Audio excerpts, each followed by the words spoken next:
What's up, everyone? Welcome to the second episode of Straight Outta Stanton with my fellow co-host Masocast and me, just Chag.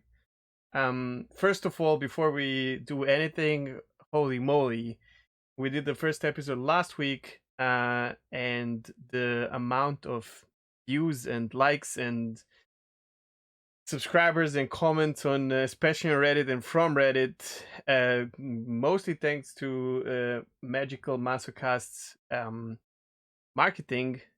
It was I don't think like, that's the case, but I don't know, okay. man. But you did something, and yeah, I am just mind blown and very, very grateful for. It's a new channel. It's a brand new podcast, and it just did not. Neither of us are like super big content creators, so yeah, the numbers are way higher than I think both of us expected. If you agree, and thank you for that. So hopefully we're doing something right, and if we are not doing something right, please make sure to tell us, and then maybe, just maybe, we will change it. Agree with you. All right. Or if anybody that I did kind of recommend checking this out to, if anybody's still listening, thanks for doing that. Appreciate it. Absolutely. Yeah. I mean, just yeah, I'm just mind blown, and yeah, it's great. And it's such a good feeling to, like, wake up, you check the views on your new project, and you're like, holy, like, I didn't expect that. It's like it's really cool. I love it. Yeah. So we're not going to do any like kind of an intro or anything like we did in the first episode. If you want to see some of that, you can go back and check that one out. We're gonna go straight into the news, which there's not many things to talk about. It was a very slow and silent week when it comes to Star Citizen and CAG. There was only one hot fix that I'm just going to touch on briefly because we're going to talk about it later, which is there was an issue with cargo trading, kind of. So basically, there was not enough cargo to purchase from planetary stations. If you wanted to like trade Laranite or something like that, you just go there and there would be like 4 units or something like that. You go to other moons and all that, like there's literally nothing. There was a hot fix for that, but we're gonna touch on that a little bit later. The other thing that I I have news. go for it. I actually took some time off from Cyberpunk and actually played the game a little bit this week, and it wasn't awful. That's good. So there's my news. That's big news. You're back at playing the game. I like that. There's just one more thing that was like unannounced anywhere. I haven't seen it in any patch notes or anything, but as I was playing the game, I was in New Deal showing someone a ship or something in Lorville, and I was like, wait, there's a roof above the open area of New Deal, so it's not open anymore. And I wasn't sure that this was not a glitch or something on my end. So while we were preparing the stream, I actually turned on the Star Citizen, went to Lorville and checked, and the roof is there. So the hammerhead is moved a little bit. If you know how everything was there before, you can go and check. The hammerhead is moved a little bit to the side, and there's like a whole area with like hangars like behind hammerhead, which I don't remember seeing before, but maybe in the crane. Like you can't go there, but it's like different. And there's an actual like roof above it. So something new Way that different. I did not see before. I had no idea. And they didn't mention this anywhere that I'm No, aware of. Like I no, no, didn't no. see any videos. I didn't see any like anything in the patch notes or anything like that. They just did it. Silent change. I like it. Um, Mm. and it's very nice. Like when you go there and you realize that something has changed. It's just it's a nice. I like this. They don't have to say everything. I can be surprised that something is changed in the game just because I went there. You know what I mean? I like that too. I don't know. It does add like a little bit more. I don't know if incentive is the right word, but To it, explore. it is fun. You do get like a little bit of like, oh, Yeah. that's new. I didn't Like know about that. here's It's zero fun. exploration. Urban exploration. Here's your explanation. It's just them not mentioning shit in patch Yeah. notes. Okay, so yeah, take it with the next segment. That's it for the Oh news. yeah. Okay, so what's happening in game? and what did we do and stuff like that. Like I said, I actually got to jump in for a bit and play around in 3.12, which was fun. I've followed it for a while, but I've been following all the developments and stuff like that. But kind of got burnt out of the game in 3.11, and I hadn't been playing. I mentioned that a little bit last episode.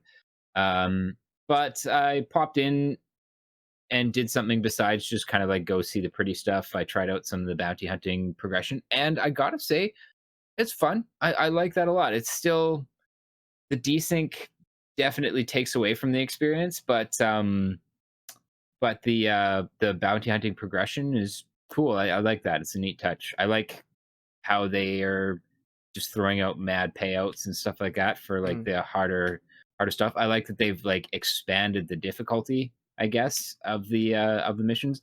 I haven't got up to the very like the very difficult ones yet. I've just done some of the medium ones, and it's cool to see like additional baddies spawning in and stuff like that. I hope that the desync eventually fixes so that they're all spawning at once. Because right now, with the desync, they just pretty much spawn in and you pick them off one at a time, one and at a it's time, exactly. I yeah, was it's about to it's ask if you were waiting for the additional pirates yeah, or you were like just jumping. yeah. Okay, No, but I have good what I news about that because I okay, had that's one good. session where everything was like I did chain like 15 missions while I could still play them, and everything was spawned there before I managed to get there. So, Wow, and it I was haven't great. It experienced that was yet. I was up, but it was just once in like What I've I don't know, like 5 6 gameplays, only once. what I've taken to doing is just I'll just jump into the general area, get somewhat close, and then I just wait for a little bit, and in hopes that all of the baddies spawn at once, so that I can take them on kind of all at once. Um, Mixed results in that one. It does definitely seem to depend heavily on server health. Mm, mm, I've been on some servers where it's happened almost immediately, and then like earlier today, I was playing and it was like, fuck. Like I'd go in there and I'd show up and it'd be like, do do do, twiddle my thumbs for like a solid 2 minutes before the target even showed up. And in most of the missions, I just got bored waiting for the additional baddies. I was just like, you know what? I'll just go get another one. Like yeah. so there's that. But I don't know. It's cool. So like if we can see maybe some improvements to the desync happen, hopefully sooner rather than later, that should be fun. It's a solid step. Um, I also enjoy the fact that you get like variety of ships. It's not only Buccaneers and Castle Blacks yes, yeah, anymore. for sure. And then you Yeah, see that what's the name? Eclipse, and you're like, oh shit, this might fire a size 9 torpedo. I've never seen them do it, but you have that in the back of your head. Like you want to fly forward and like be close to it because you don't want that. Like that's it. If you get shot by yeah. a size 9, you're dead. So Ditto with the that's miss, cool. man. Like Oh if you yeah, had a freelancer miss, I mean they have the strong shields and stuff. So even with the desync, don't get in front of them, and they do take a bit to take down. But yeah, absolutely. Like if you weren't paying attention to that freelancer miss when it spawned in, and it was able to just get off and start or get out there and start spamming missiles at you, it'd be bad time. It'd be a bad time. you want to take a priority target, which is kind of cool because we Yeah, didn't have to worry about that before. So I yeah, love it. It's a great step forward. totally. We can see Unf- how it's starting to develop. So Unfortunately, I hopefully that can't play continues. them. I'm actually gonna hop over to that one. But yeah. So the bounty hunting issues and supposedly fixes as well. I still cannot play. I think I touched on this in the last episode, and I still cannot play um bounty hunting missions on my main account. Even though I tried like resets and I tried some people sharing missions for me and all that. Like if Oh, they're even with the shared, sharing too, hey? I would get the shared mission Right. reward, but it would not trigger missions for me. And they are well aware of this. And there's a hot fix coming. It's on PTS right now as we are recording. Mm. Hopefully by the time this is live, which is Monday, it will be on already because I really want to get back to it. The reason I know it's only certain accounts is because I actually jumped into my alt account where I only have Aurora, or sorry, Mustang. I got them, and I was like Friday. I was actually playing a lot of bounty hunting missions on my Mustang Alpha account, and I can report that it's not the best way to make money right now because you can do like what's the name? You maybe know the name of the surveillance missions where you spawn three satellites. You scan three Yeah, satellites. yeah. These pay 20,000 each now, and they only spawn one ship. So as long as you do it properly and like scan all three and then kill all three, Oh, see, that's where you used to make the money it was with those. 4.5. It was 4.5K, Yeah, but now but it's they like 20. if you located, so the way I used to do it is you'd scan out all the different Satellites, dishes, whatever. satellites, and then you'd start the combat, It would spawn and then you'd wait pirates. and you just let them spawn and spawn and spawn Oh shit! and I don't know spawn. about that. So there was like a ton of baddies in there. Then you'd run around, you'd get your mission complete, and then you just mop up all the baddies Oh that yeah, were I there, know and you'd you make could spawn like I would spawn like 4 or 5 unintentionally just by doing the mission. But then I oh, guess you see, could spawn more. if you wait, they just keep spawning. So, Maybe so at maybe the you can end of still it, do it. like I don't know. Maybe because of desync, I only get like maybe one. might be the desync. But still, man, it's like it's easy. I was doing it in the Aurora on my main account as well, and like stock Aurora, holy, like you can make like 140, 160K per Just hour. running around popping those Yeah, dude. surveillance things, hey? That is The pretty pay is sick. good. Yeah, Now you can it'd start be earning cool if more you could. with bounty hunting, but you have to work towards it. So this is kind of Yeah. boring, like you know what I mean. But you were about to say something. Um, no, just that now that if they're offering 20K for the mission reward, it's probably not worth hanging around to mop up the baddies because like what do you like No, you're just max you're wasting gonna get time. like yeah, max you're getting like 1,000, 1,500 if you're killing cutlasses per Yeah, baddie. And now that they've upped the mission rewards, it's probably not worth waiting no, around. It's probably worth just moving on to the next mission.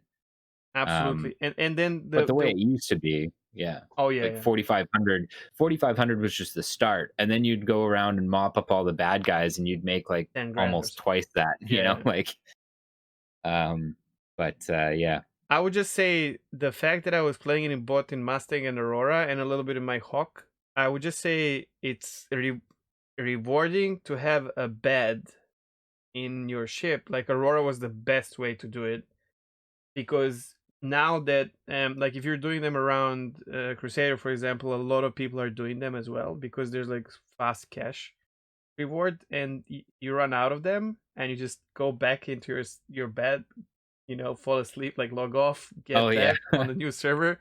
Holy shit! It's just like in Aurora, it's Nice. so easy to get into, but like in my Hawk, I would have to get out and then go and open the cell. Yeah, yeah, going to the prisoner cell, Yeah, yeah. but it still works. So Hawk is a good thing as well to do it in. So it's a good gameplay. I'm not Yeah. complaining. Oh, another thing I did this week is I flew the Talon for the first time. I've had it for I bought it on the War Bond sale just on a whim because I was like, that could be kind of cool. And maybe if I'm streaming, I can like fly around in a cool looking ship.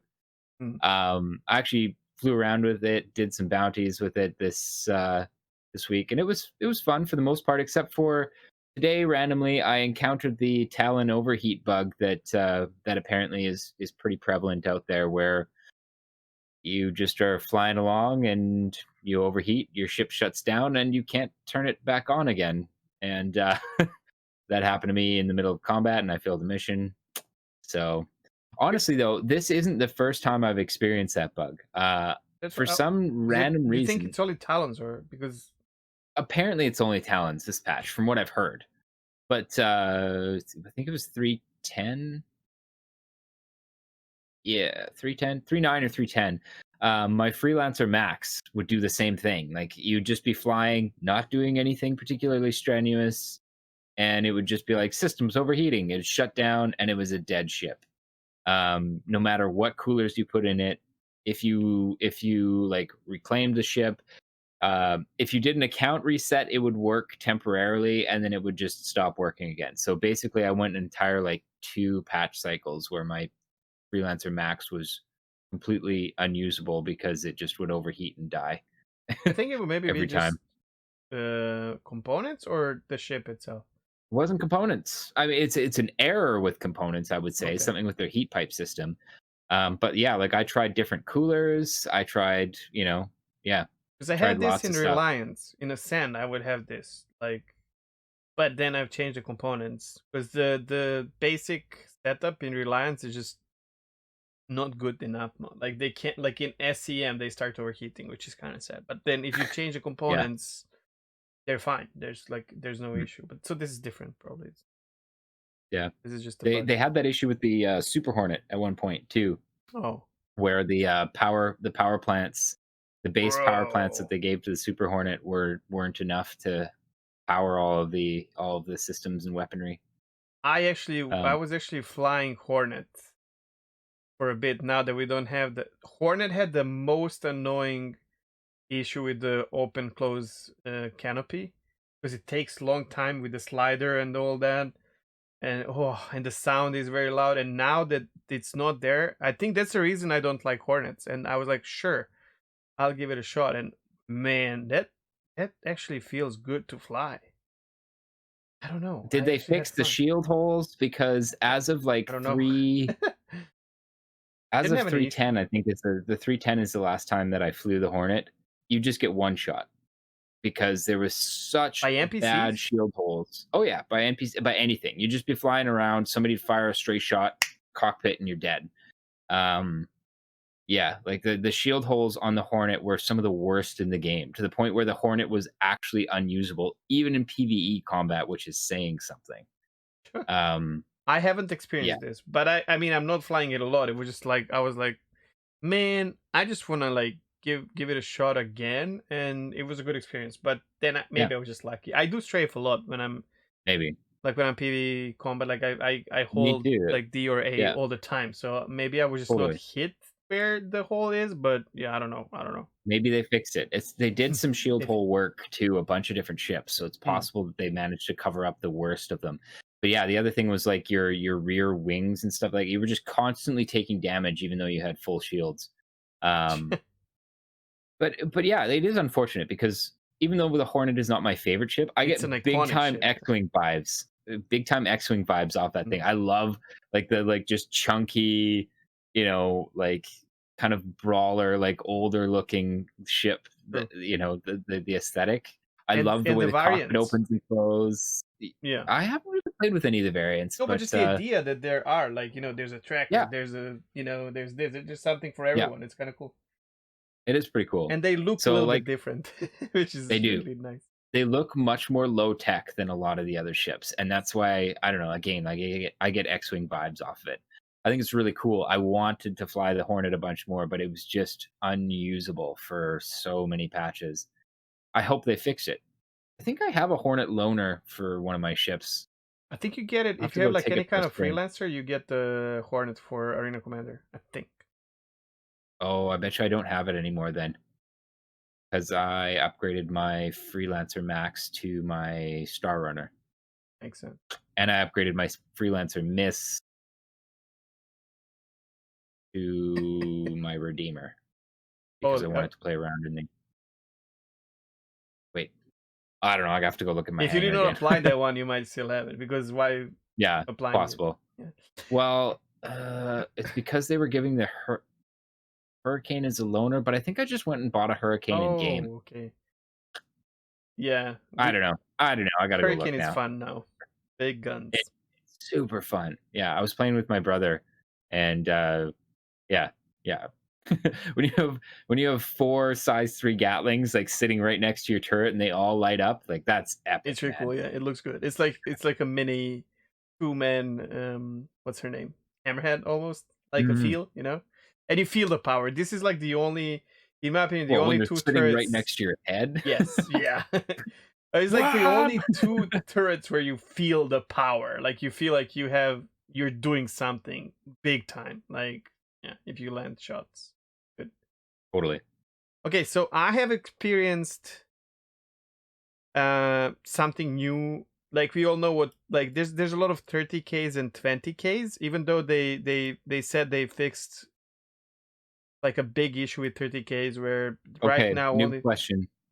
Yeah. What's a 20K? I don't know if I've ever 20K is experienced like a that. client crash or something like that. So it was happening quite a lot. Something was causing it. I don't know.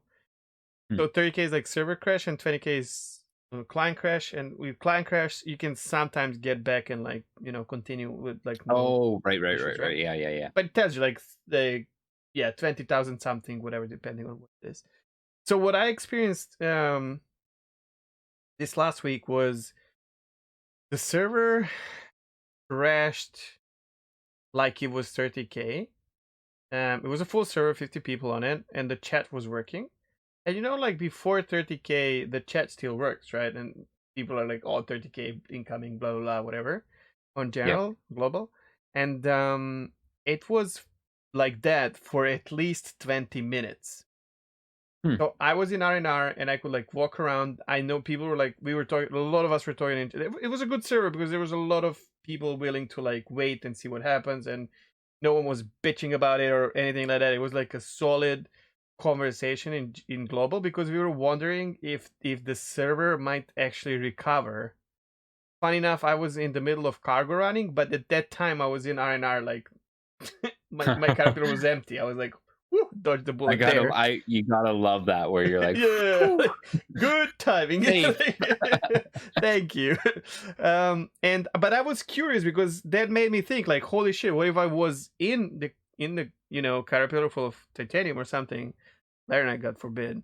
And I would definitely wait for half an hour for a server to recover. Who wouldn't, right? It's like half an hour of work to get all that money back, right? It did not recover, but it was very strange. I was in R&R, all the doors that I've opened already stayed open, like admin's office and stuff like that, and I would run Hmm. around. The NPCs were frozen, but I could do some actions. But I couldn't use Mobiglast or anything like that. Unfortunately, the reason I'm bringing this up is I wonder if anyone else has experienced this before. I've never seen that happen, and I wonder if this is something new that we might expect happening in the game or not. Yeah, just that's what it is. Okay, the other thing I brought some either brought or helped some people come back and start playing the game lately. From my community, and some of them are streaming. And Chrono Janix, who is a friend of mine and a fellow streamer, well, relatively small new streamer, he was streaming at early hours my time, but like regular like prime time hours, North American time. And out of nowhere, Star Citizen official channel showed up in his stream, sent three different messages like '07 heart and that was like a smiley, and they followed the channel, which I find very nice because he's like at the time I think he usually has about like 10 viewers, I would say, but like he had like he just like he had like 4 viewers or something, and they showed up in his chat and threw a couple of lines and followed, which is a huge moral boost for a new streamer. And Totally.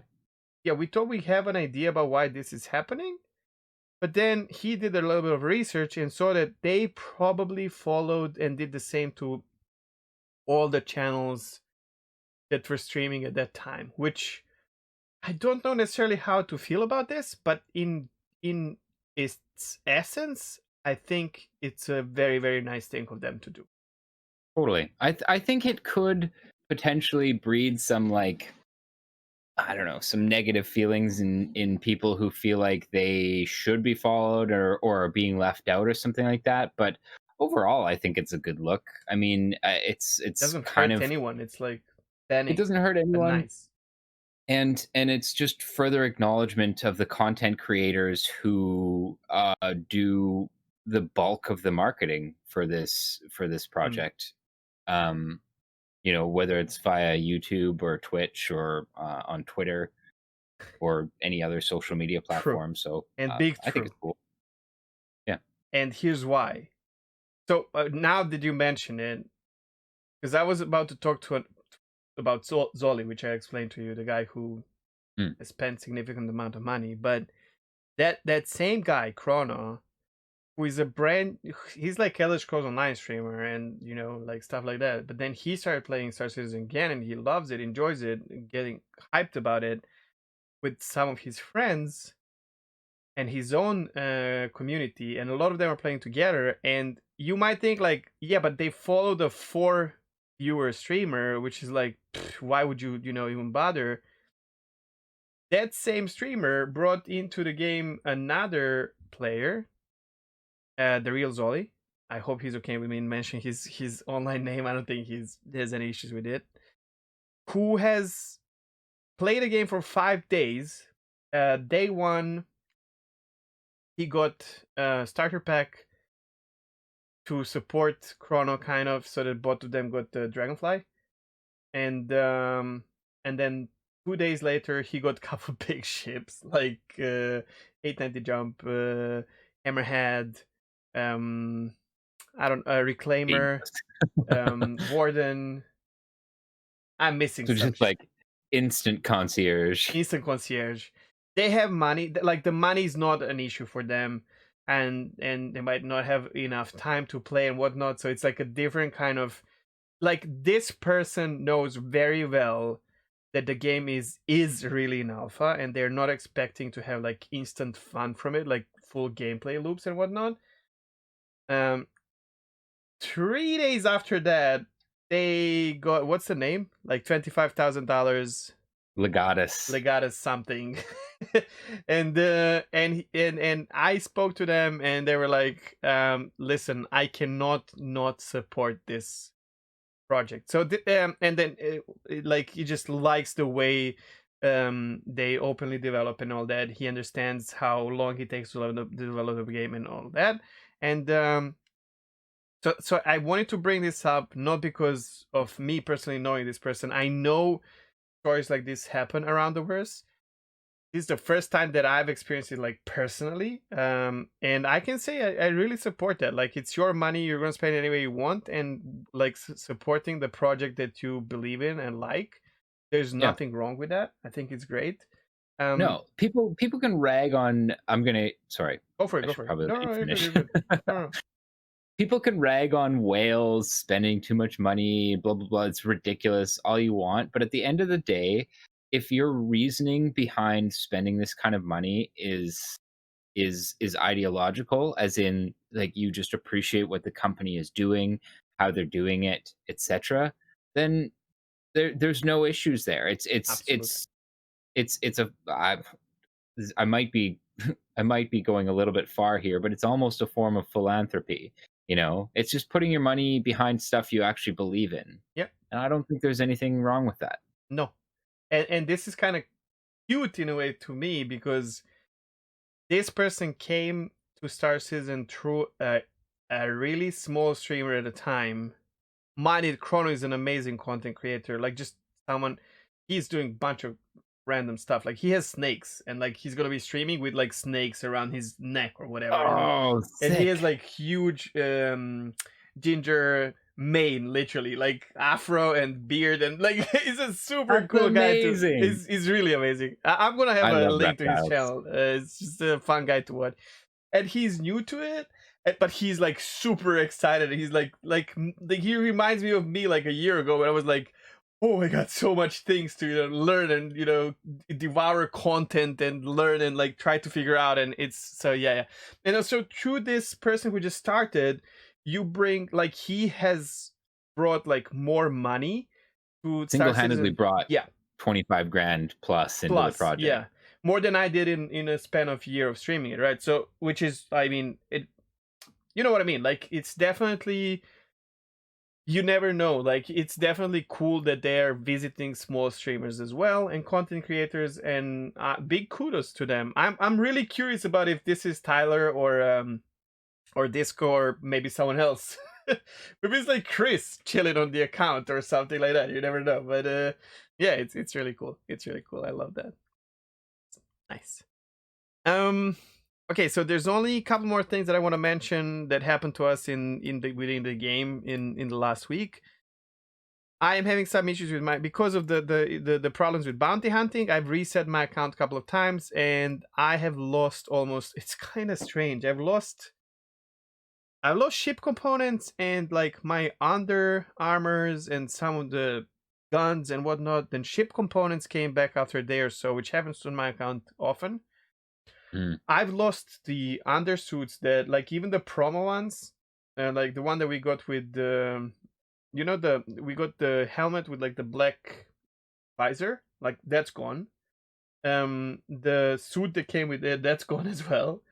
I have mm. only the basic starter suit, and so Novikov and the other one, that's gone as well. And like, there's like a bunch of stuff missing on my account. I I I don't know what's I've with had that. this. I don't know either. Like I had this experience as well in like 3.9.3. No, 3.8.3.9. I was having big persistence issues, but never with like personal equipment. I never had any issue with like guns or like armor disappearing. I always had issues with ship components disappearing. And you're lucky yours came back because mine never did. Like I lost millions of UEC worth of Yeah, ship components. exactly. And ships, like I used to. So I bought Retaliator in the game, and then they reset at some point, and it was gone. And then they Yeah, but reset everybody got theirs again, back.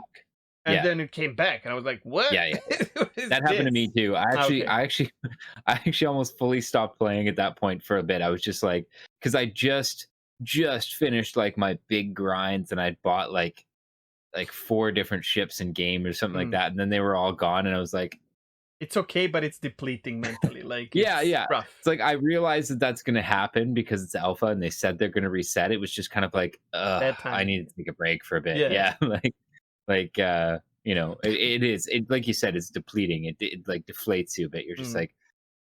like I knew this was a possibility, but still hurts. I actually brought But this up just for like if someone else is experiencing it, just wanted to let you know that you're not the only one. Like it happened to me as well. It's not game breaking or anything like that. Especially now that the money making is much easier and more fun. Like even losing something like Novikov armors or your FPS weapons, it's okay. But like, yeah, it's a bit annoying. Like getting in and I look at my character, it was a chick, and now it's this big buff black guy. Like what? What happened here? And I'm like, okay, I'm gonna change because if I play male characters, I have a helmet with like non-transparent visor because we don't have beard CIG in the game yet. So I hide the face, and then I play chicks usually because yeah, that I can live with chick that doesn't have beard. It's okay. So yeah, everything changes and I lose my equipment, but it is what it is. It's not that bad. And I guess the last thing I came back, I got my well, actually, I didn't get my caterpillar back. I got my we got wait. go for it. Before we transition there, I just think this is something that I kind of talked about a little bit before we started, and that's that one of the things I kind of find amusing with these whack-a-mole bugs is that, like I said, I was experiencing bugs similar to this in like 3.8.3.9, and then they fixed it, and then again they they implement a new patch, and those old bugs kind of spring up again. And I think it's just a really good representation of like how software development works. I've a bunch of my really good friends are involved in the game dev industry and stuff like that, and they've constantly told me stories about how you know like they'd fix a bug and then they add something else, and that old bug would spring up again for like completely other random reasons. And Has to I be don't know. so I think annoying, dude. it's Like if you're a dev, it's so holy annoying, yeah, yeah. And as frustrating, as frustrating as it is for both the devs, well, actually, probably primarily the for devs sure. and the players, it's just like this is just a really good representation of like this is game development, guys. Like like it is literally whack a mole. Like you pound that bug down, add some more stuff, and then it's back. You So basically it's can never put it behind, I guess. That's oh my god, I it mean, has to be. until you get to a point where you're not, adding it, until you get to a point where you're not constantly building out the game, Oh yeah, yeah, it's but it's like just it's throughout just the it's just development. gonna happen. Yeah. Okay. Anyways, It's sorry. annoying, Continue. but it is what it is. No, it's good. It is what it is. Exactly. Yeah. So I did not get my caterpillar back. I actually so this is the news. Everyone got their what's the name? Token?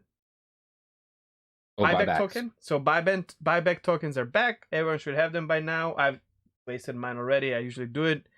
So I got my C2 back. I Um, don't even have in my buybacks. I don't even. Sorry. Keep going. I have a lot because I changed them a lot. So my C2, I got my C2 back, which gave me MSR and Caterpillar, and I was back at hiring Oh, pilots.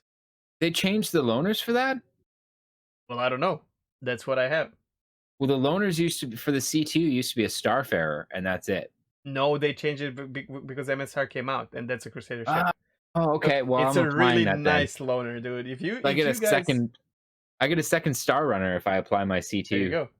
CCU. Oh, So sweet. Star Thanks for Runner that. and Caterpillar, it's a good. It's more than you get from the C2. Actually, it's kind of cool.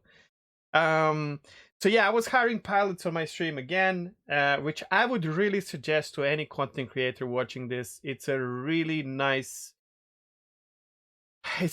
way. It's like you're doing a good thing. I have a couple of people who are brand new to the game and they're playing, but they're flying small ships. So I had someone who was never flying anything bigger than um Avenger Titan, flying a caterpillar for the first time while I'm chilling on the other side of the bridge, talking to my chat and whatnot. And they would fly me from, I don't know, point A to point B. And then I would run out, buy Laranite, for example, or titanium. And then we would fly back, and then just watching your ship being flown full of money into the unexperienced, full of money into the fucking Lorville. And you're Yeah, like, I used to do holy this. crap, dude. And then you land and you talk to this person, and I'm like, are you okay? And you're like, oh my, the door, the hangar closed, and then they have to reopen it, and then they get stuck, but the ship did not explode. So we Yeah. landed, and he was like, okay, that was the most difficult thing that I did in this game. I'm like, are you done? You want to go for another one? Or I understand if you don't want to do it anymore. And he was like, fuck yeah, I want to do another Yeah. one. Like, knowing that there's money that you can lose and flying this big shit that you never tried before. And then on top of that, I give them half of the money that we make every time, or a little bit more usually. Yeah. So they get rewarded, and you're cultivating this idea of, hey, someone is working on your ship, you pay them, which is the OG idea of the game in the first place. You have a big ship, so Yep.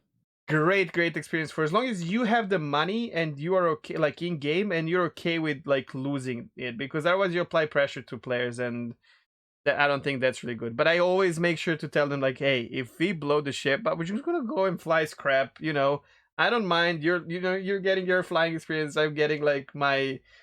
You're much nicer than me. I've done this a couple times on my streams, but usually I because I have like two cats and a carrack, I try to get like the chain going where we're just Oh, basically mass gotcha. hauling stuff.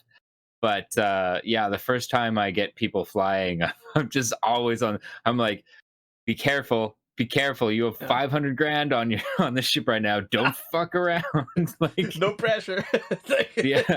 But usually I start them off running scrap personally, usually. I Just did. because I I'm do as like, well.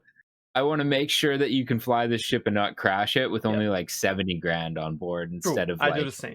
upwards of 1 million. So we start in PO where they can take off easily, and then I Yeah, take them to like Hurl Tree, which is relatively close, and a beautiful.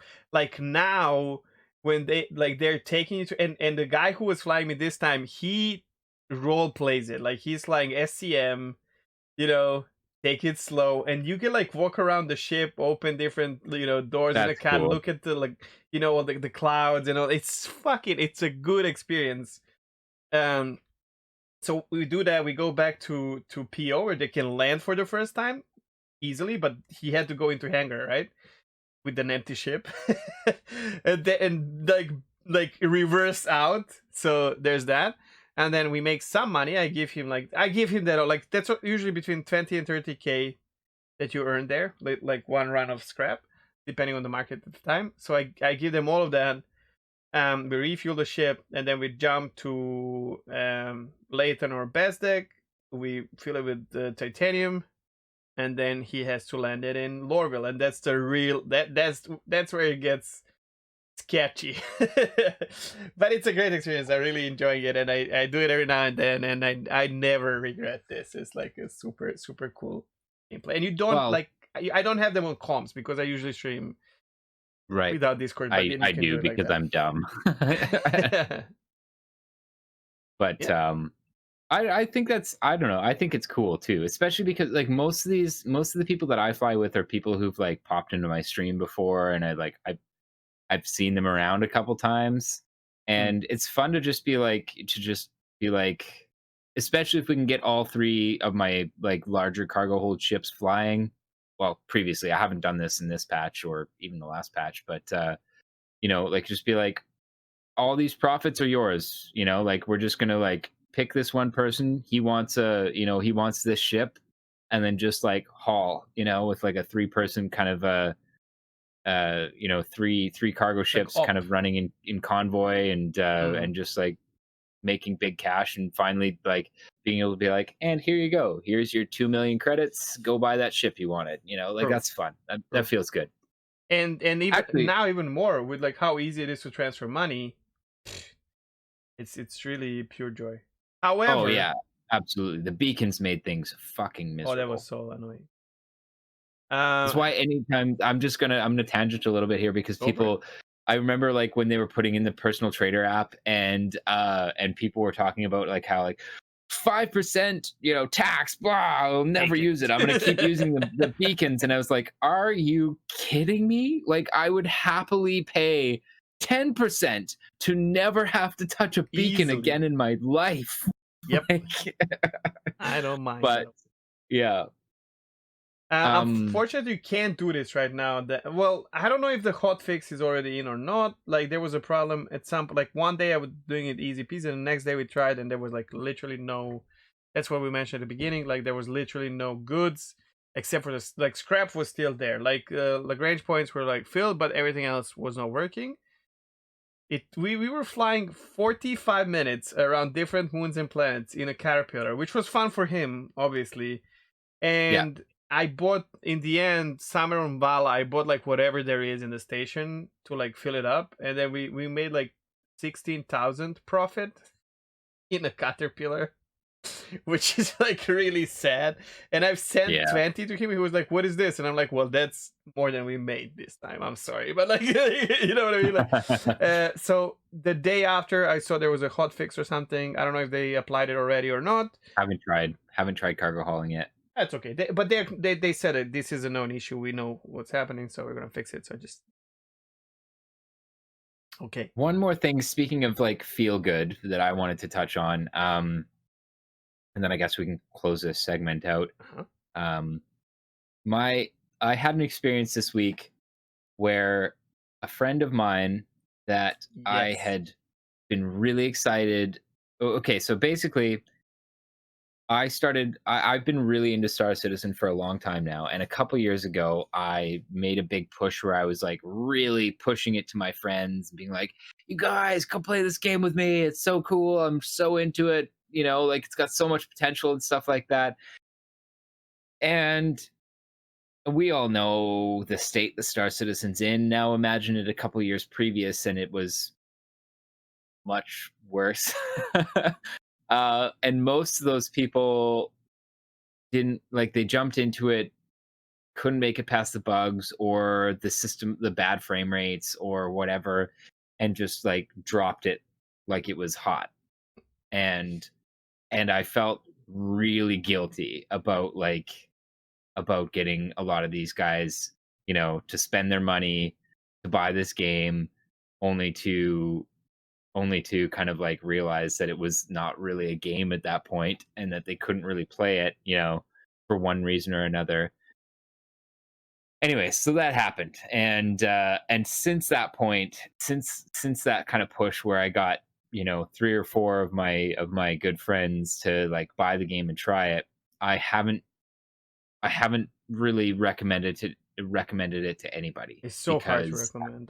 Like I it get that is it asked. is I get asked a lot on my streams, and they're like, "Do you like this game?" And I'm like, "Dude, do you come to a Star Citizen streamer and ask if they like the game?" Sure, I like the game, but Can I Yeah, are you recommend gonna it? like the game? I have to tell you all these things because I don't want to feel Yeah, guilty. Exactly what you're talking about, because I burnt myself as well. But yeah, go yeah. for it. This is a good story So though. I paused, and I hadn't been recommending it to anybody, but um, about a week ago, a friend of one of the friends that I'd recommended this game to recently went on like a computer upgrading binge, and got himself, a new like 5800X Ryzen 7 5800X, like did a full like really really nice computer build, and 3080 and stuff like that. Battle Station. Yeah, yeah. And he, without me even talking to him, decided to pick up Star Citizen again and give it a try now that his computer was like a beast and it could really rock it. And I didn't hear anything from him. Then he's just like started like messaging me and like sending me screenshots and being like, "Oh my god, this game is beautiful." Uh and just yesterday he kind of just messaged me, like gave me kind of like and I was pretty stoked for him. I was like, "Yeah, okay, cool. I'm glad you're playing again. Let me know, like if let me know when you're on. Like maybe we can get you another ship and game and stuff like that." And he's just been like constantly messaging me over the last week about like how much he's like enjoying the game, how far it's come since he tried it last, and how beautiful it is. And it's really helped to kind of mitigate some of that guilt I was feeling about Mm. about getting him into it a while ago. And yeah, he just messaged me. He's like, "Oh man, now that I've got the basics figured out, like I'm just really enjoying it. This game is great. Something super chill about." He's just doing delivery missions and trying to get the hang of the ship right now, right? And he's just saying it's like super chill, just like popping down into planets, running some deliveries and stuff like that. And I don't know, just made me feel really good to be like, yeah. But you got him a Fine. ship as well, right? Yeah, oh yeah, I hopped on yesterday and I sent him the UEC to go buy a cutlass, which he Yeah. was just like stoked about. It's a big jump. So So if you go from a small ship to, everyone who plays knows this. If you go from a small yeah, ship to Cutlass or Freelancer yeah, or something like that, you're like, holy shit, this is a different game, and it feels w- fulfilling because you have this heavy ship to fly now. totally. Yeah, well, he got into it with a 315, I think. Back they used to offer starter packages with I, 300 I series. approve. Um, and he got into it with the 315, and was saying like, "Man, I've been flying around, but like I'm really starting to feel like I would like something a little bit bigger, something with Mm. more than one seat and stuff." And I was like, "Well, I got some in," and he was like, he's showing me the holiday promotions like for the Cutlass pack and stuff like that. And I was like, "That's pretty cool, but like I got enough cash in game right now. I can, if you want to have a Cutlass and not have to pay anything for it, like I'll send you the money." But anyways, yeah, I don't know. I guess the whole point of that was just kind of like it felt really good to Finally, to you have, get that feeling sometimes, and it yeah, makes to it have worth it. somebody come back. Yeah. And this kind of does segue a little bit in that yeah, it's kind of, actually maybe we can just jump ahead a little bit and Sure. segue right into this, Chegg. The like reliving that new player Sure. experience Yeah. Yeah. through through somebody like that, it feels really good, honestly. Like as a jaded Star Citizen player, to like see everything through the eyes of somebody who's experiencing it for the first time, feels really good. And honestly, it's not even really that surprising to me, because I really like watching YouTube videos where people are experiencing Star Citizen for the first time, Yes. and like and you get to watch them kind of like watch It's them experience the oh my things god. that hooked you. Oh my god, I keep bumping my mic. Sorry. That hooked you in the first place, and man, yeah, It's such a good nostalgic feeling. it really Oh, is. it feels so good. And you don't even like, I don't know, some people will do their best to try and help them. But then I really I so this is the next topic basically, where we're talking about this. I'm sure a lot of people will feel good about this, like in general, where you're gonna think about the moments that you had, like when you start playing Star Citizen. It's such an amazing feeling, taking off your first ship, finding it, taking it off, asking for permission to go, Dude, even more Ooh, basic than that, I remember walking out of Porto. out of the airlock and just looking up and seeing Crusader like looming I can over the imagine. I station, haven't had and it was that. just like, whoa, Yeah. because that's where you started, right? Like it was just like this is unreal. It Like just gives you seeing it, that no other game gives you this. I don't think so. I don't think so either. But it At goes least not so away. far as I. It It goes away. does, You yeah, get as you fucking get more used to to it. it, which is kind of So it's I need to pause for 1 second here. sure. Did you know that Crusader used to be like twice as big as it is right now? No, I had no clue. Yeah. Yeah, back in 3.0, that like when you walked out of Port Olisar, it was like half the screen was this gas giant. Fuck. Sorry, No, that's unrelated to cool. That's anything. cool. It just reminded me that like the first I had time no I clue. saw it, it was huge. It was like being next to Jupiter. Like, yeah, But the thing is, we all really cool. remember this first experience, right? So Hmm. my first experience, I can tell you right now, like it took me 3 days to get out of Area 18, and I was very frustrated. I quit the game first 2 days because I had to like wake up, go there, die, wake up, go there, and finally find my ship. Oh, it did not have a helmet on. I bought the helmet in one of the like in Area 18, like there's a store which did not have like face mask or whatever. So Oh god, I would suffocate, and you would suffocate in the hangar, which makes no sense, but it was like that at the time. And then I would fly my little Aurora around the fucking hangar because I didn't know how to hail them to open the hangar, right? And then the day after, I actually took it out and I flew around a little bit. And then the friend who got me the game, he was like, "Okay, little buddy, let's go." That's how he actually calls me. Let's go and let me show you the real ship and the space. And then I remember seeing his Andromeda for the first time, and I was like, "Oh my god, what is this, dude?" And then we flew together to PO, and landing there, he spawned. Just landing there was a great experience, like other ships targeting us and whatnot. And then he spawned Merlin for me to learn how to fly, and it was just and then he would talk to me while I'm trying to like fly around PO and whatnot. I will yeah. never forget this. And so unfortunately I can never relive this. But if you have a friend who is starting to play at any given time, and you see them, you have like communication, or even better if they're streaming, which is often my case, and you see them struggle, and you see them like what Starson is so good at, like the learning curve is so funny, where you like, see other person like it's clicking in their head, like okay, it Yeah. makes sense. Oh, and then oh, that's so cool and stuff like that. It's a really really beautiful experience that I am. I don't like to use the word blessed, but like kind of, I don't know the better word, where I get to relive and re-experience this through other people more often than not, and it just makes me happy. It's like it's great every time it happens. Just like just yeah, but don't like. I'm There's I'm afraid that people spoil it for their friends a little bit too much sometimes. You know, but Yes, that's true.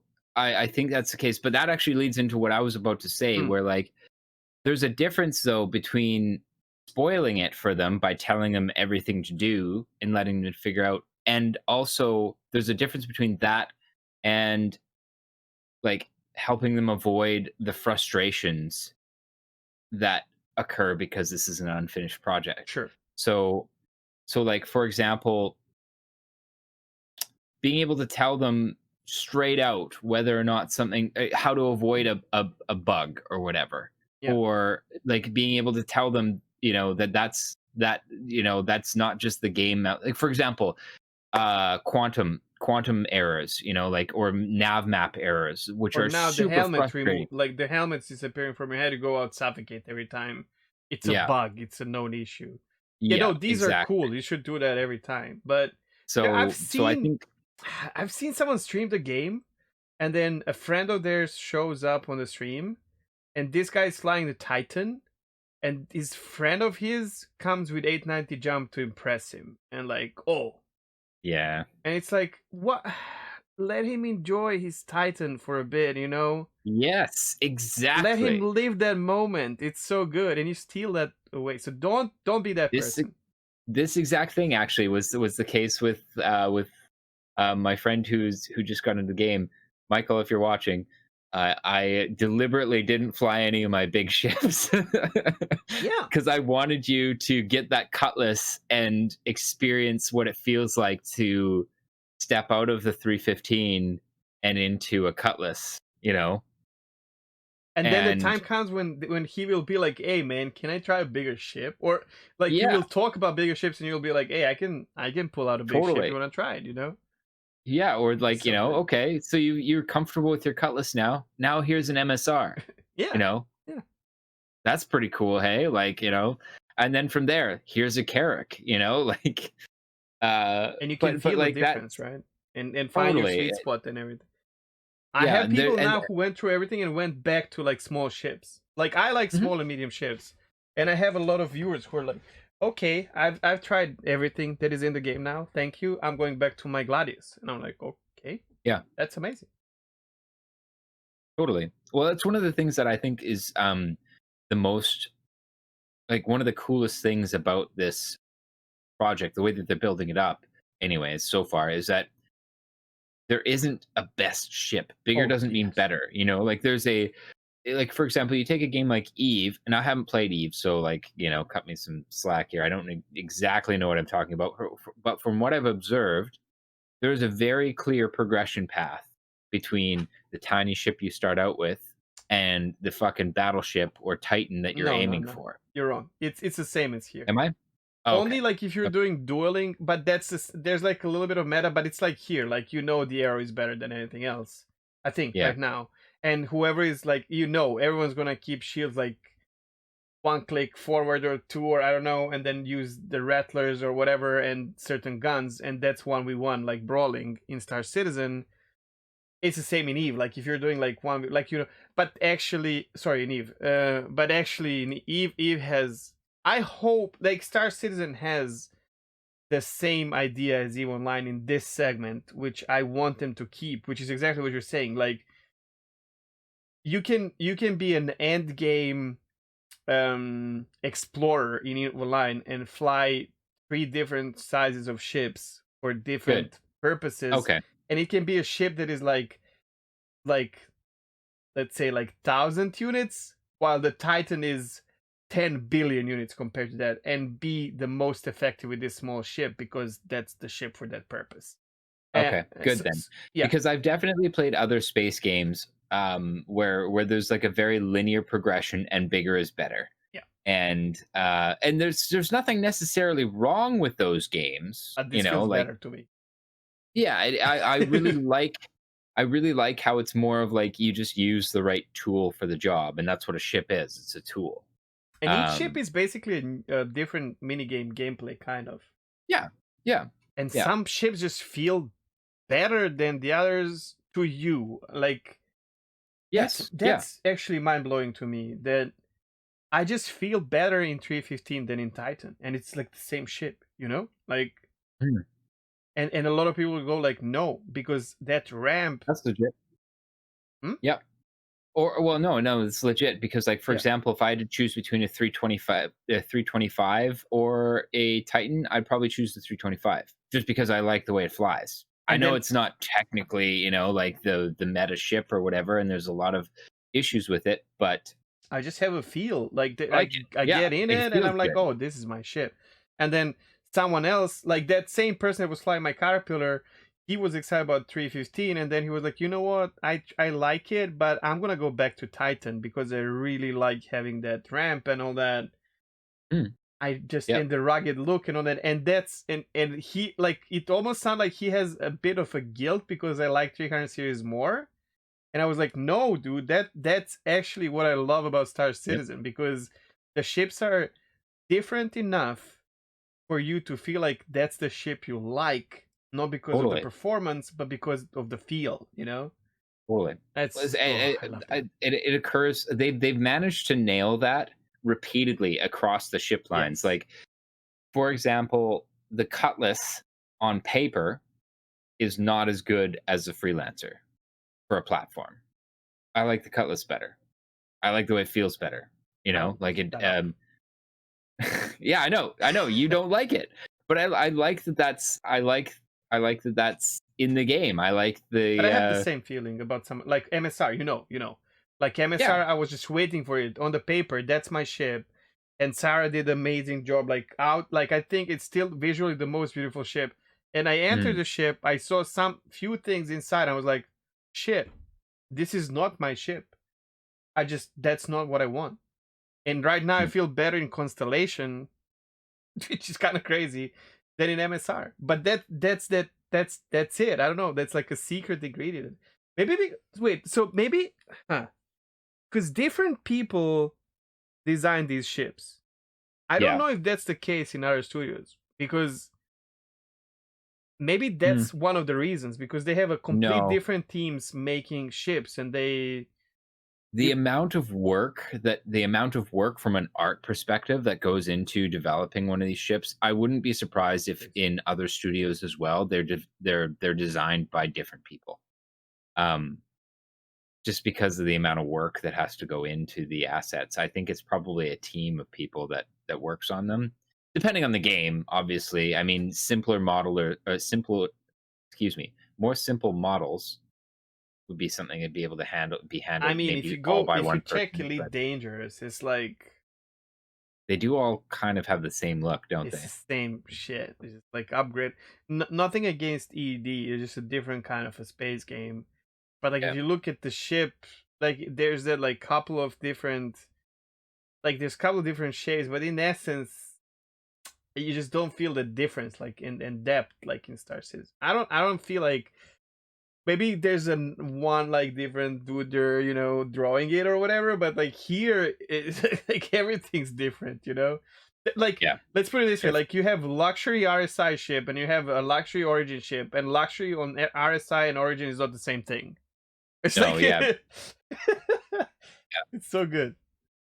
Though I will say, and this is gonna be a controversial statement, but at least in the actual like compartment, the like passenger cabin, I like the RSI version of luxury better than Origin. Like RSI I is think just the down to Phoenix, earth. Phoenix is just down to earth luxury small yacht. That's what it is. yeah, it has a lot of problems with it with the ship, but that's with the ship in general. It's old, Like dated, example, test bed. yeah.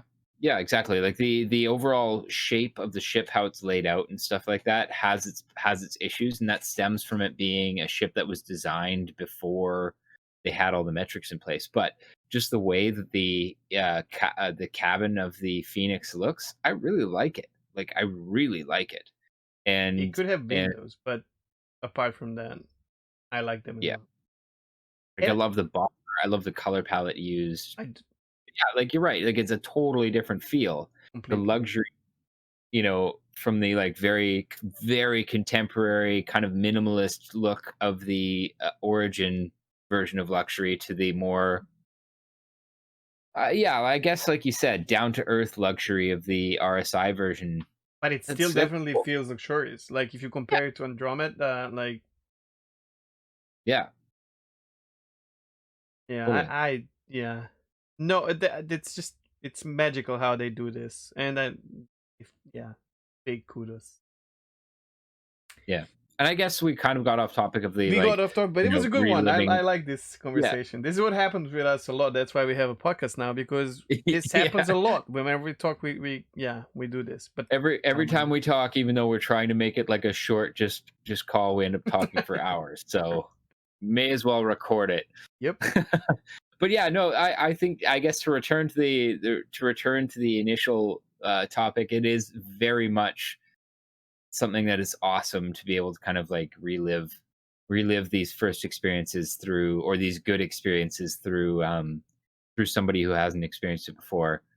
And yeah, I don't know. I thought that was really kind of a good thing to kind of talk about, and I'm glad I got to kind of tie it in with my recent experience. That works out rather well.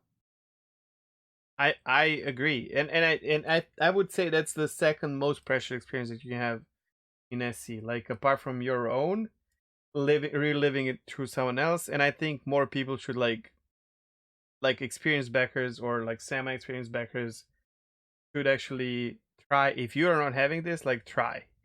find a small streamer, find a small YouTuber who are just like getting into the game. As a matter of fact, if you have funds, I've seen people buy a starter package to someone who's streaming some other game and be like, "You want to try it? Sure. Then here's a package and try it." Don't pressure people. But I've seen people being like, because you're gonna get like mind blowing, especially for someone who knows nothing about Star Citizen. I saw someone who streams No Man's Sky. I'm not gonna go with the names, but and someone got them a package. But this is what happened to me as well. Like someone pushed me into Star Citizen, and I was like, "Oh my god, what is this?" It's very very rewarding. It's very rewarding. Um, you wanna go So with the scanning? sure, yeah, you're Let's kind of go. roboting out here. Hopefully Yeah. that's changing. Oh, okay. Okay. It shouldn't be happening on my end because Okay. Well, what I wanted to talk about was on the progress tracker, uh, scanning. It's exciting. This is the how I titled this topic was just how I think that scanning is one of the most underrated gameplay mechanics in this project. And I've been saying this on a couple different podcasts for quite a while now, that improved scanning mechanics would touch so many areas of the game, and it has the potential to really really change the way that we play this game right now. Because the current scanning mechanics we have are very basic. There's no such thing as long range scanning, for example. But I was perusing through the progress tracker the other day, and I stumbled across, their where they're planning on applying their next iterations of scanning, and it's soon. I mean, the work that they're doing on it, anyways, is scheduled for the earlier parts of this year. And I know they've kind of like they've touched on it a little bit in previous Star Citizen videos, but man, I cannot emphasize enough just what kind of changes we could see to the game overall with the implementation of scanning. I have to try to find it in the progress tracker again, but like oh, very specifically, they talk about changing it to the ability to scan long range and stuff like this. I suppose this kind of treads into our imagine section or whatever, where we theory yeah. craft a bit, Oh, but like the well, ability to sorry, go.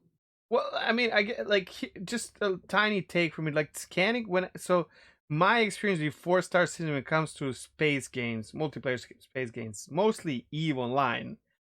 And when I came to Star Citizen and I figured out flying and they're just a basic uh, gameplay, and I asked for scanning and someone in chat explained it to me and I started using it. I was like, "What? That's it? That's scanning?" It was the most underwhelming experience that I've had in Star Citizen. And my Yeah, expectations for scanning were so much higher because in Eve and I think realistically in space, scanning is it's like the extension of your eyes and ears basically, and you're like you're like dead in the water without it. It's just unimaginable to me that scanning is not like on a higher level. So I am definitely, oh man, I can't wait for proper scanning gameplay and yeah. maybe better So UI.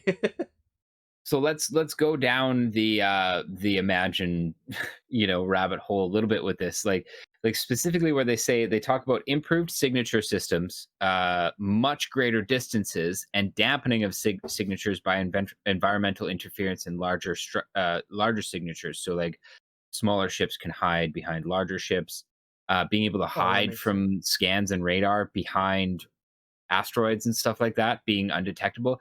Like let's just think about this for a second. Like let's say from a pirate perspective, for example. From a pirate perspective, now all of a sudden you could be hanging around behind an asteroid and not be detected by potential prey or bounty hunters or whatever. By being able to kind of use that uh Gimmick kind the of. environment to mask your detection. So this, like, even more than stealth gameplay that is in the game right now, this more than anything, in my opinion, is stealth gameplay. You know, um, which is huge. Like, that has huge implications for the current iteration of the game.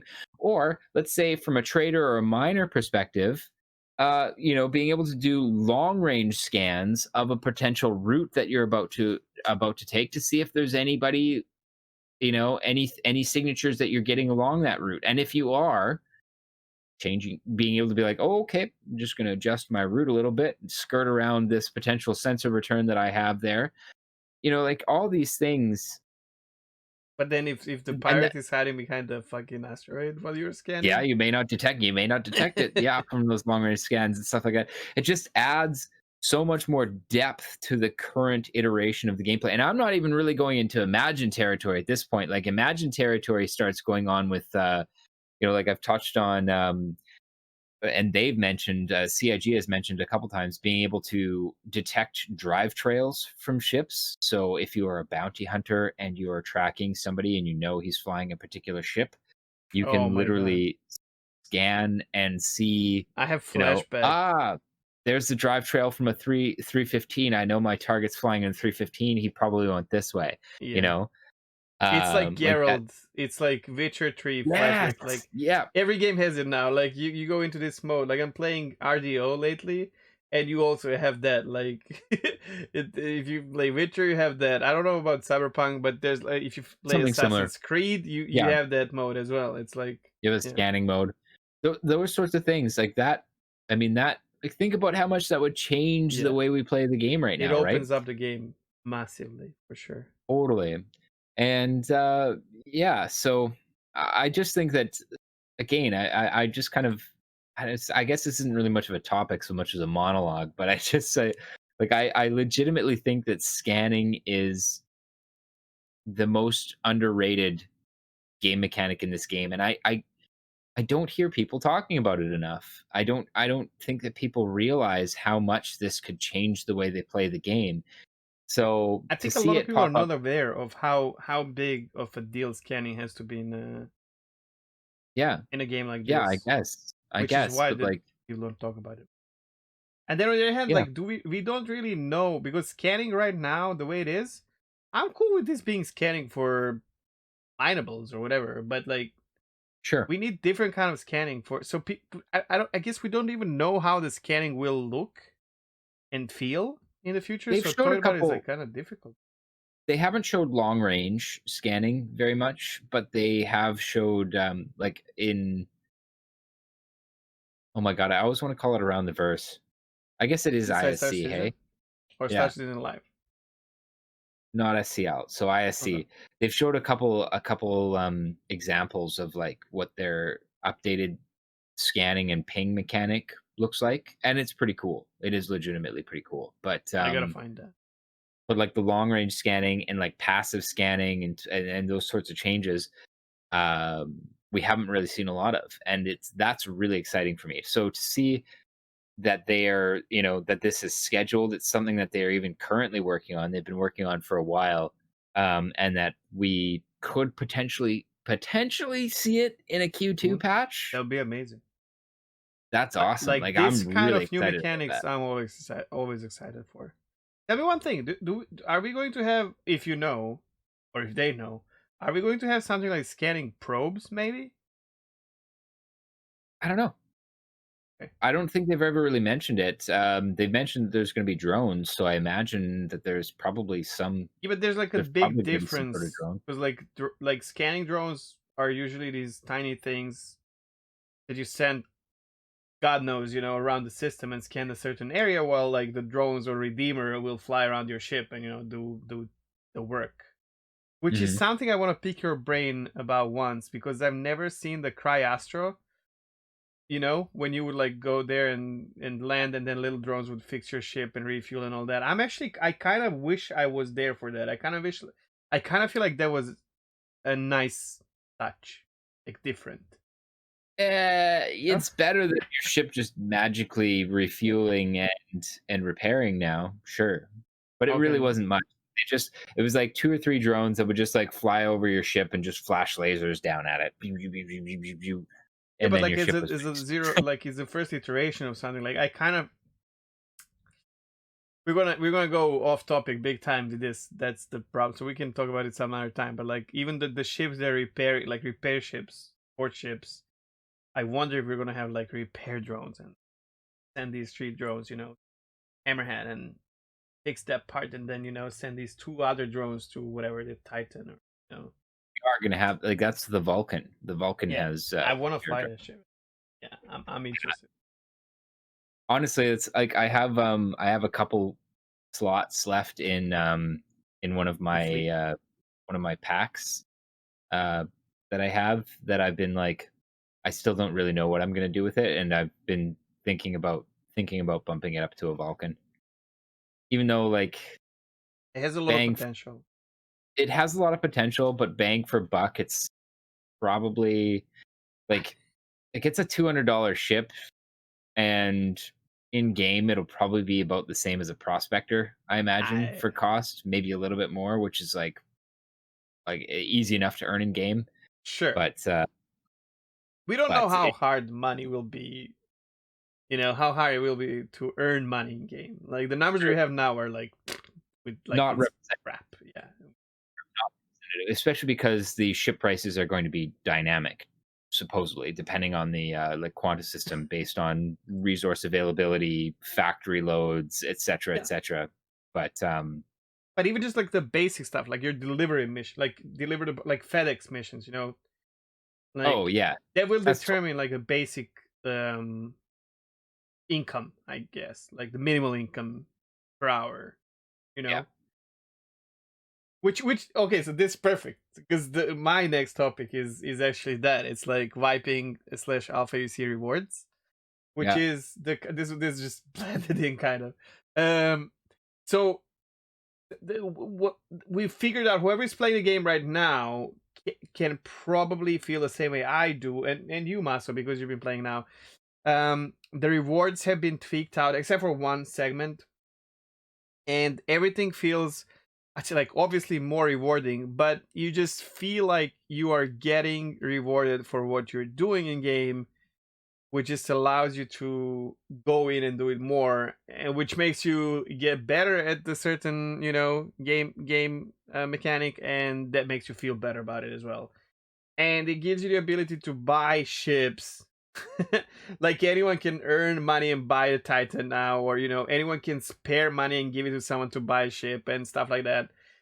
And I think this they should have done this earlier, because just the game rewards for especially like bounty hunting missions and any missions require you to kind of fight, either dogfight or FPS fight, were just ridiculously low compared to mining or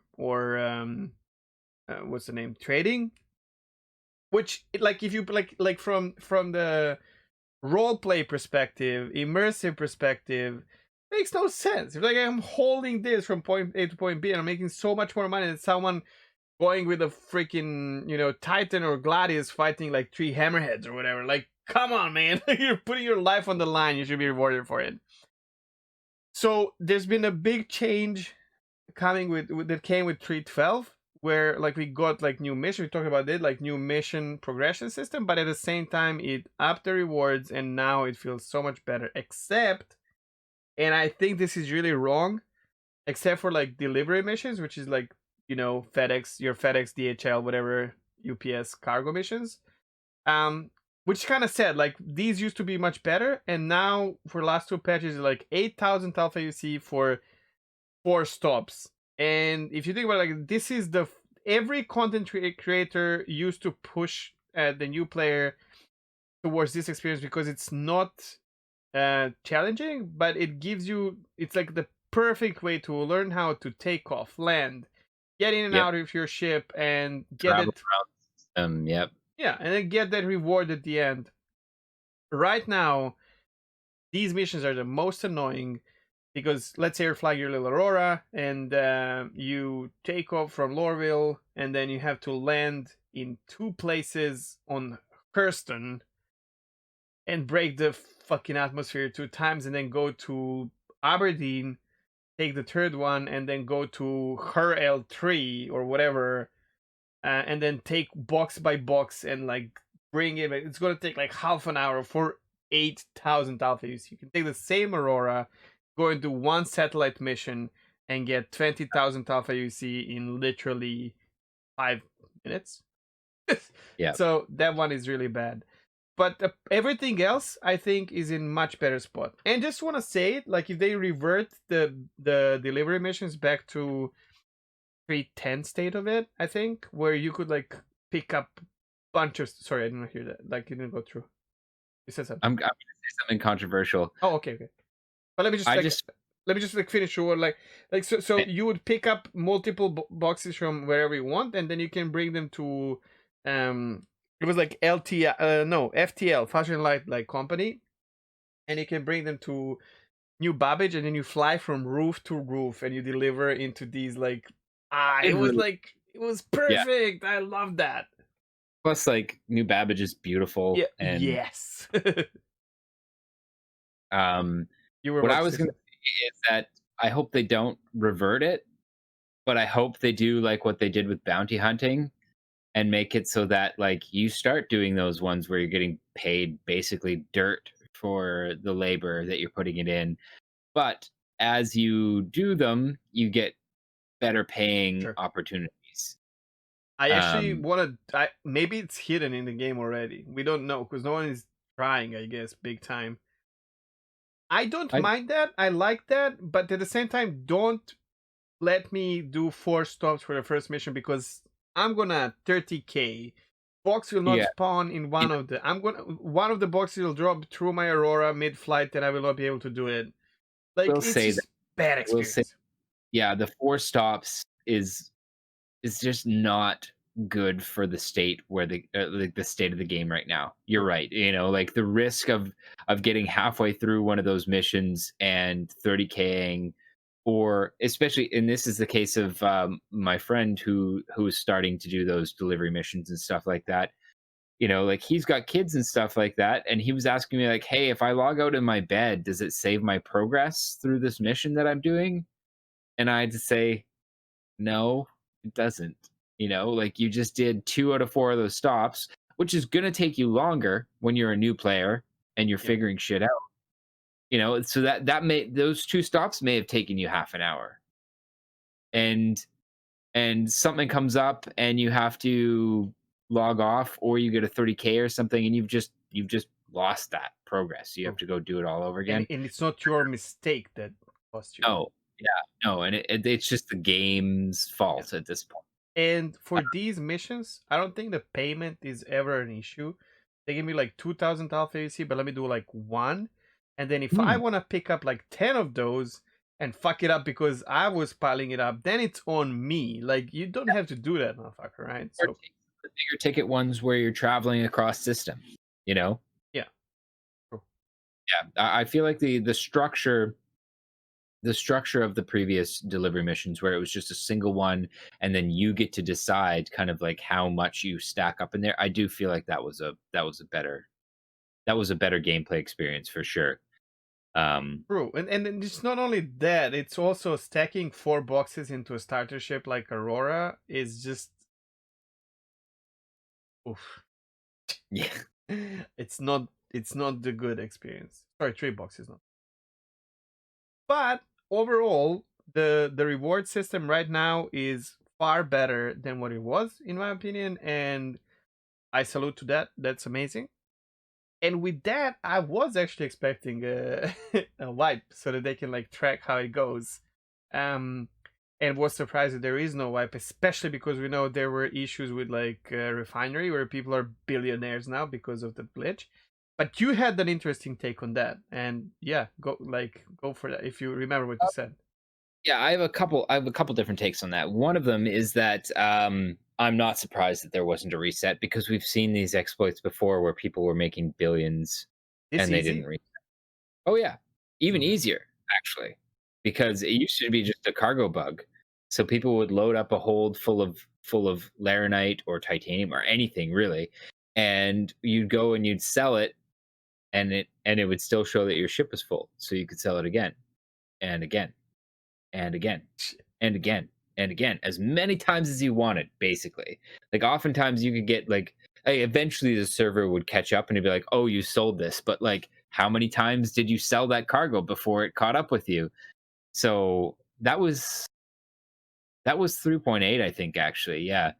That was 3.8 when they were really, like, really having some persistence. And I was wrong in this case because Jorun was saying, no, they're not going to reset. And I was like, absolutely, they're going to reset. Like, people have made so much money off of this. Like, going from it was 3.8 or 3.9 rolling So over to the patch. 3.8 is actually when the persistence came in, like at the end of 3, like that Yeah, kind of. 3.8 rolling into 3.9.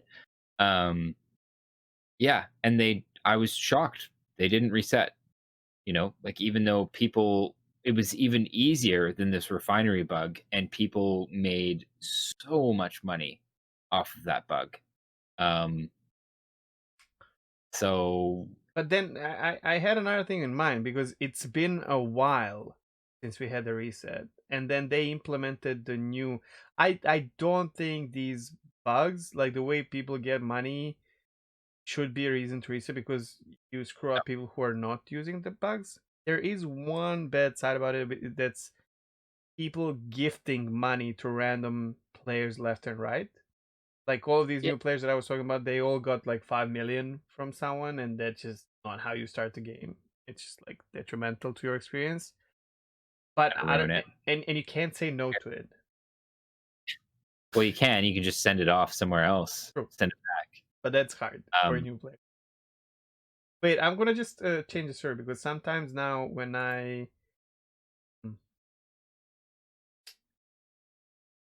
when I am talking and you say something, it just your voice does not come no, I'm through like now. oh. Oh, no, I have been discovered. I have been a Okay, hopefully this will. The second thing I was going to say was, so basically, to round out the first one, I don't think that they really care right now if people are billionaires, because it doesn't matter, you know. I agree. I Uh, agree. and that was evidenced by them having the same situation like last year and them not bothering. Um, But you're talking about a bug again. What I'm saying is they completely reworked the rewarding system, and in order to test that, you this should was my have a next point. free like fleshed out market. I would guess. Well, and this was what I was about to say, and that is that they could be upping these rewards to just change kind of like how the balance of the economy feels in the game, as far as like people completing missions and earning money and stuff. Or it could be because they know that they're going to reset Yeah, in the next patch or two, and are just like, let's just give everybody money so they can go buy shit. So that was yeah. my tinfoil hat, Like like, before reset. alternative take. Mm. Yeah, it's just like the reason you're seeing these increased mission rewards isn't because they don't think people are making enough money and earning enough ships. They just think it's like, you might as well bump it up. We're gonna reset it in a couple months anyways. So that's my tinfoil hat take on Could it. I be. think I think that it could be an indicator of an upcoming reset. And to be honest, and I said this earlier, I think if we do get iCash this year, if we do get iCash in Q2 or at all this year, anyways, We're I not think getting it that's in Q2, man. yeah. Chris said it. It's not going to happen. Sucks. um, But what? but I mean, if iCash is going to be a reset, right? There's no way. yeah, that's exactly it. Like, when iCash rolls in, I'm pretty sure we're all going to get resets. Just with how much of the back end that system touches. And yeah, I I'm think that's going to be a reset. I'm gonna say I think even though it's very important that we have these long stretches with no resets, I would say, and a lot of people, this is like an unpopular opinion. A lot of people do not agree, but I would say resets are kind of healthy for gameplay, um, in like I don't know, like every 6 months or something like that, because if you're Yeah. playing the game, you hit the wall, you hit the ceiling, and like, Hmm. because buying ships is the only goal to play right now. And if you like get to a point where you bought, like, when we were having resets more often, I would be like, okay, this reset, I want to buy a prospect, right? And then Yeah. after a reset, I'm like, okay, this reset, I want to buy um Yeah. retaliator. So I gotta work real hard for this one, Yeah. and because it's like I 5 mil, hear right? that. Huh? I hear that, Yeah. but and I think there's a balance there, obviously, though, that has to be struck. Like I used to play on a bunch of online, like public Minecraft mod servers with a bunch of different Minecraft mods and stuff like that, and resets were a reality there. Like they happened every 6 months to a year. You Listen, know? Diablo does it. Path of Exile. It's like it's part of Yeah, their gameplay. They have yeah. seasons. They have, and and even though you put all this effort into, in the case of Minecraft, building up your base, like we played a Technic mod where you could like build machines from like all the way from like your basic furnaces up to like fusion reactors and stuff like nice. that. Yeah, it was awesome. But like, so like but that's the thing, like the people who are running the servers would know that that's the case, like when you worked your way up to fusion reactors and these incredibly advanced manufacturing plants, a lot of people would just be like, what do I do now, like because they're in it for the tech tree progression, not Mm. necessarily for the And then sandbox it's all, experience. yeah. And it's old, so you Now, lose player now base. when this And that becomes a full time MMO, don't you dare fucking resetting my life. No, You know what I mean? no, But it's right different in now, that case. it's kind of more. It would even be like I had this idea before. I don't know if you remember. I talked about this, I think, in Star Citizenship. But I was like, listen, you want to make this fun and get more people to play it? Make something like seasonal, like per reset. Hmm. How do you call that? The list, like top earners, right? Like, okay, so Yeah, yeah, yeah, Mastercast right, okay, I is in see. top 100. He's like 47th. He Yeah, earned yeah. this many millions in the last 3 months, and then reset. And because it just, man, like and they have these numbers. We know that. They give us like how many fucking, Yeah. And people were killed with honestly, a fire extinguisher. So yeah, you're right in that, like in that a lot of people, that's enough. That's oh my enough of a god, goal. It's just to be on the top of the chart, you know what I mean? yes. Like that's enough to keep playing the game. Yeah. And for So yeah, now, I it would think, be I you think would there's some have right to so that. many people playing, which is so many people testing the game. And you have the Yeah. numbers already, so just put them on a However, shitty website, I here guess. here's the thing. Like I think in the case of Star Citizen, I think that right now, I'm glad that they've gone over a year. Is it over a year No, now? it's not. About a year. But yeah, it's like 10 months or so. It's long. Yeah. I'm glad that they've gone about a year without a reset here, because the state of the game right now, especially if you're playing on a subpar computer or you're just unlucky, eh, you know, Or especially with or you don't the have like time. with the fact that they've repeatedly nerfed mission rewards over the last 2 years, like it's been really tough for people to actually earn money in Star Citizen, besides a few who either had the right ship or or were Dream or something lucky. like that. Yeah. And and those are the guys who've had enough money to do all the things that they're feeling bored in Star Citizen right now, because the I agree because 100%. because the other side of that, like, so right now in Star Citizen you have a few edge cases that are super billionaires, but like Sure. I would hazard a guess that it is not anywhere close Silly to the majority of percentage. that Yeah. of the playing population. So the fact that they haven't reset so far has been great for those people who are the majority of the population, who've been able to actually feel like they're able to work towards something through all the bugs and through all the like the things that get in the way of actually playing the game and making money. um I will agree, Maso, but like 6 months is enough to get anything in this game. for you and for the people who know what For they're me, doing. it's like 1 month. In a Yeah, month, I can true. get any ship in the game. In Yeah. 10, if I go now, I bet you I can get 890 jump right now in 10 days with no money on my account. Whoa. For sure. Well, but you also stream this, But that's like what a I'm lot, saying. and Like that's ridiculous. You should never base something like that on people who have so much yes, time to yeah, play and a yeah, reason to that's content for me or whatever. and But that's and what I'm that's saying. basically it. Like 6 months? Come on, man. Especially with the Do it new. Sure, a year is sure, fine. sure. A year. A year is Um, long though, because how many times are they going to reset? A year is a tricky one. Like how many resets before the beta, before the release? Before like I I guess you're catch, right. like you know. Because in my head, it's like in my head, it feels like it's already been over a year since a reset. So, It's been so long. six, It would be yeah, healthy to reset now even. 6 months, yeah. I think you're right, and that's why I think that we will probably see a reset in the next few months. Also, But that can be like a cornerstone, um, like a point where they implement. Okay, so each 6 months we can implement something game changing, you know, kind of, and then you get the new. It's almost like a fucking season in a game. yes, but like again, like where I was going with that is that the balance comes in the fact that if resets are happening too often for the majority of the player base, It's it bad. can also inspire apathy. You It's know, bad. It's bad. like No, like when I started playing, I was making sure that we have.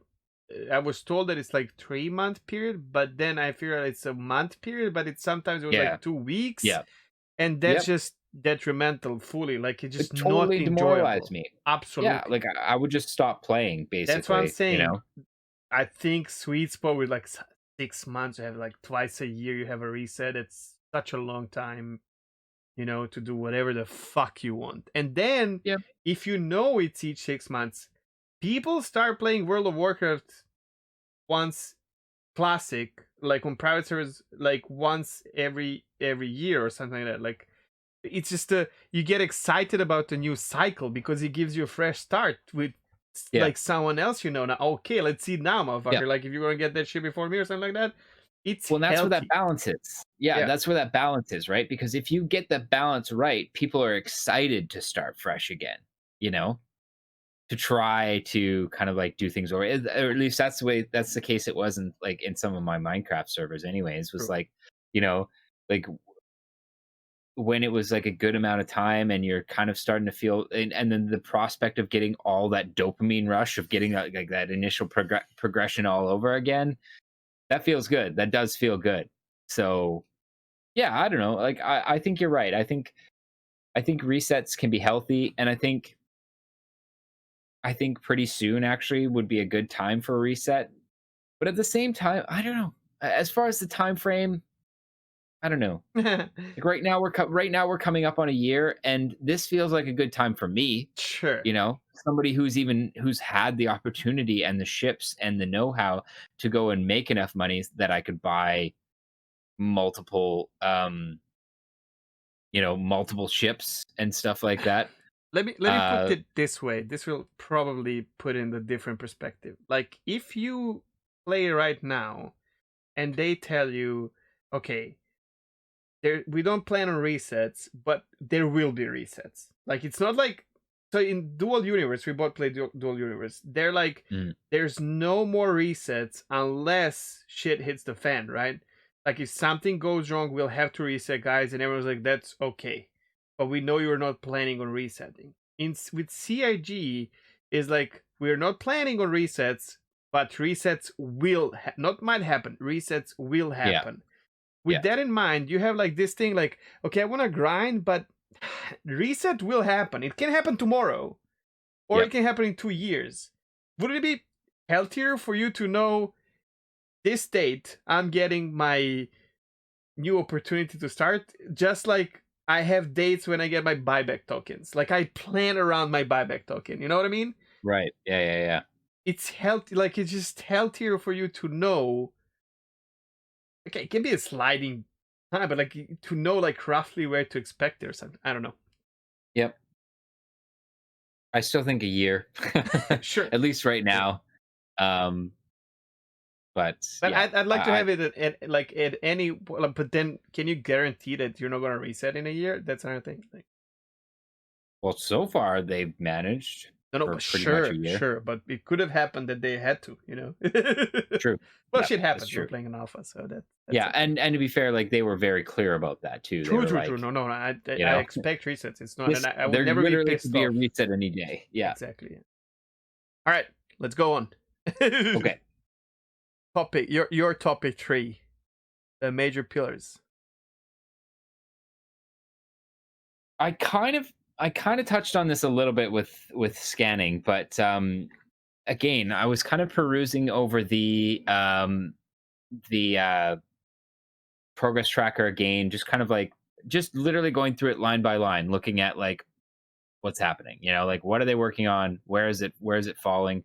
And the one thing I realized is that even just going through the um that's my cat sneezing.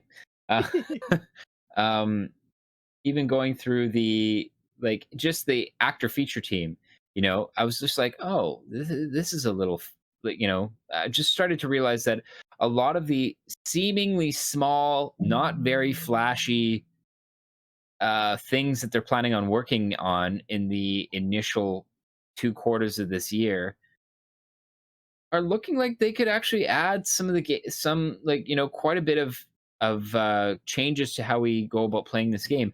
And the reason that makes me particularly excited is because when 310 rolled into 311 and we got the Chris Roberts basically officially saying there's no chance we're getting iCache next year, at the earliest it'll be Q2 next year.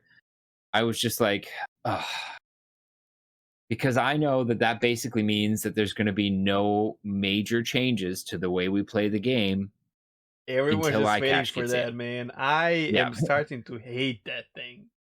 That Yeah. that Be- tree will break. Everyone's holding on to it like crazy. yeah, because it just like it touches everything in the True, game. And in for a order good for them reason. to really put any major changes into the game, they need that piece of core tech. Almost no, actually more than server meshing, because server meshing relies on iCache. Um, But as I was scrolling through the progress tracker, I started to notice a few different, um, a few different seemingly small entries on the progress tracker that, like, really legitimately could have a pretty big difference on how we play the game, and they don't Give seem me to rely on any of the major pillars. So, for example, yeah, give me like examples. Yeah. yeah. So just for the characters in early 2021, we have healing tier 0, which we've heard a little bit about, which will allow you to heal somebody else with a med pen, stuff like that. Um, well, I mean, that changes how we do FPS missions. All Yeah. of a sudden, you can go in there with a partner and you can be healed by some potentially. I could see in healing tier 0, I could see reviving a down Yes. player too. Well, reviving. Um, Yeah, like downed player, not like killed one, right? Yeah, but like yeah, like downed. Um, which that is huge gameplay Absolutely. implications. And I was like, okay, Because right sure, now that's I cool. don't play FPS missions if I don't have a ship Yeah. with the bed with the ICU. Well, yeah, So because bugs, yeah, because you get shot exactly. through a wall by some NPC that's bugging out and stuff like that. And And it's if I just could like go in a annoying. party and someone just like Yeah. Picks you up uses if you get shot exactly. by some bugged out Yeah. NPC for sure. Yep. Yep.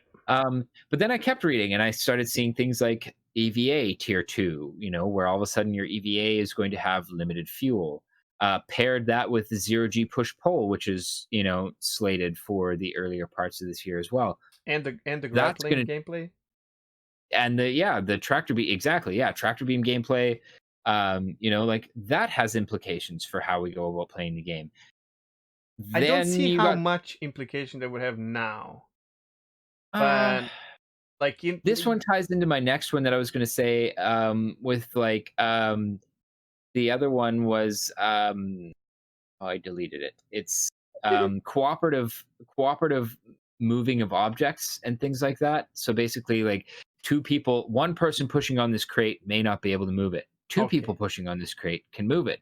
Or like a cargo box, for example, like a large size cargo box that you can't move Oh man, yourself, but you get two people, and all of a sudden you can haul, this cargo box out of an FPS mission, and maybe, and the implications for dude, that, like that all of a sudden means that, yeah, exactly, like, this is so good. like you're, Like for the Expanse fans out here, if you are not reading the books, there's like a lot of parts missing, but there's this beautiful moment in I don't know, like second book I think, when there's like the Martian ship that is refilling Rocinante because Rossi is also a Martian ship, and they're like, here's the supplies like ammunition and whatnot, but you guys got to take it on your ship, and then Holden and what's the name, anyways, like two of them are actually carrying boxes in 0G from one ship to the other,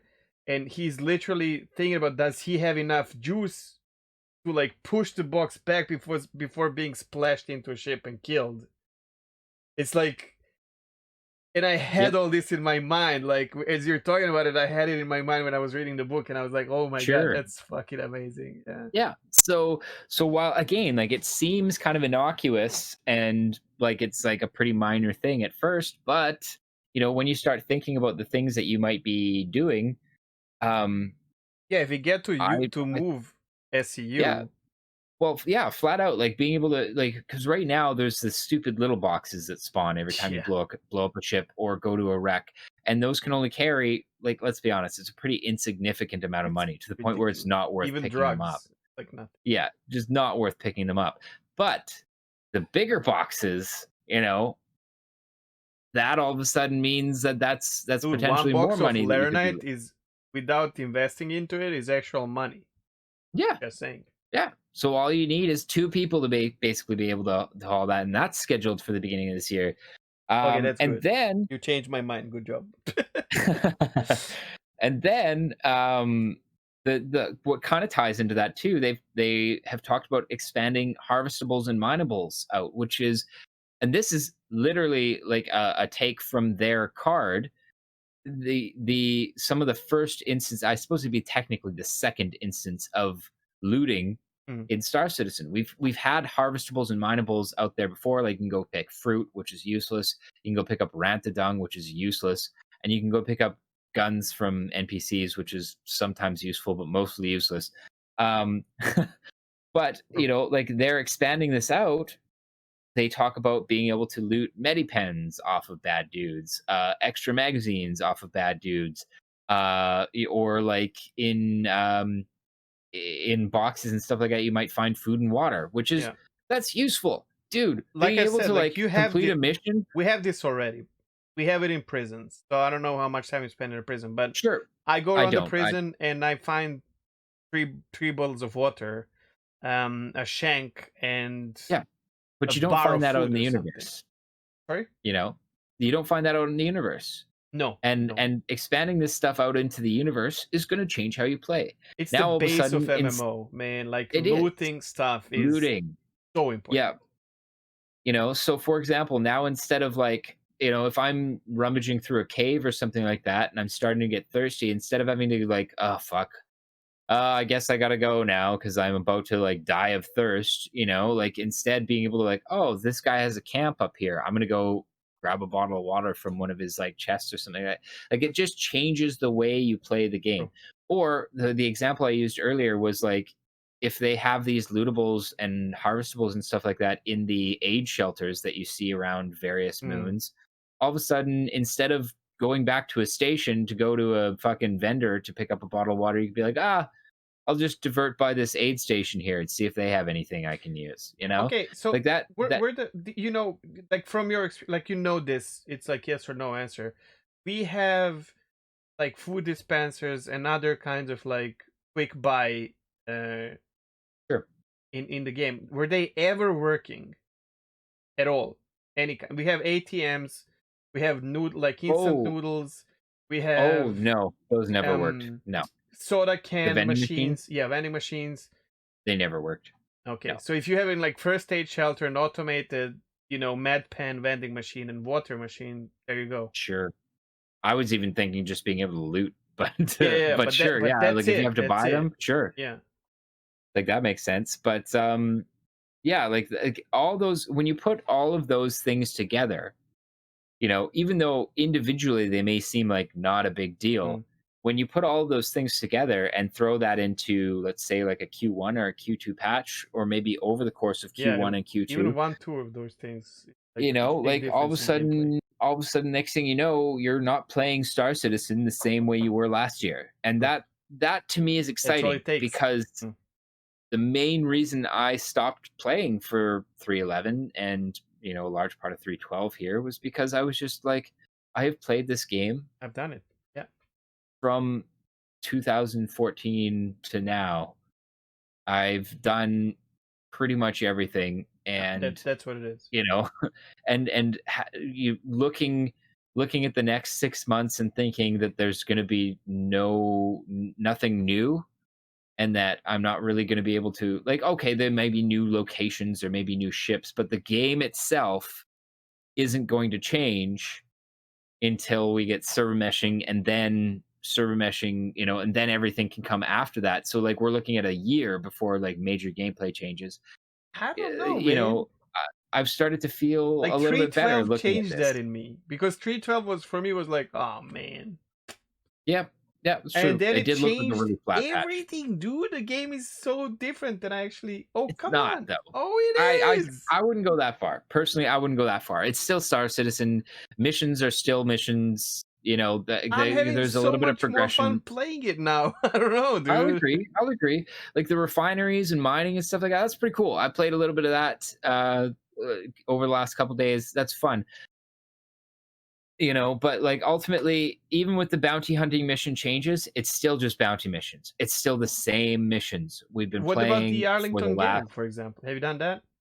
There is that. I haven't actually done all the way up to the Idris yet. I haven't had that. Oh, excuse me. Haven't had that kind of time in But game. that's exactly what you're talking about. Like these are like couple of small things, like cloud tech, well, Yep, that's whatever. cool. Yeah, that didn't really change the game. Lagrange, like Even the elevators. Arlington, like let's be honest here though, even the Arlington missions. So okay, like I've seen the like multiple videos of people fighting that Idris. Eh, and ultimately at the end of the day, it's still just shooting at a ship Sure, until it explodes. but it's like all these little things that that they mean nothing one by by each by itself. But then I don't know. Maybe because I don't expect anything. 312 for me was a beautiful patch. Like I like it, even though I have a lot of issues, Yeah, fortunately. sure. But for me, I'll but agree yeah. that there's enough in the 312 patch that makes me want to come back and play. That's why I am. And I did not Right. expect it. So from that perspective, that's what 312, the real value in 312 for me was fucking. I did not expect anything, but I got more than I like, more than I ever could expect. So Yeah. when I see like first quarter, I'm like, eh. But then, hey, maybe some of these things are more than I actually think. That, which is exactly what you're bringing up. Like all of these little things might actually change a game so drastically. True. Though I would still go back and say that like these changes to the game here would have would affect the way that we play the game more than anything we've gotten 312 so far. Because like ultimately the same in this case, there's nothing that's really changed in 312 besides some reputation gates and a big boss fight. I think reputation gains are such an important foundation, though. Oh, absolutely. It's a hugely important foundation. And I was on Captain's Table a few weeks ago, and it's one of the just before the IAE, and that's one of the things I said was when asked about like, what ships are you planning on? What ships would you buy in the IAE? And one of the things I said was that um, I think reputation gates in this game are going to be huge.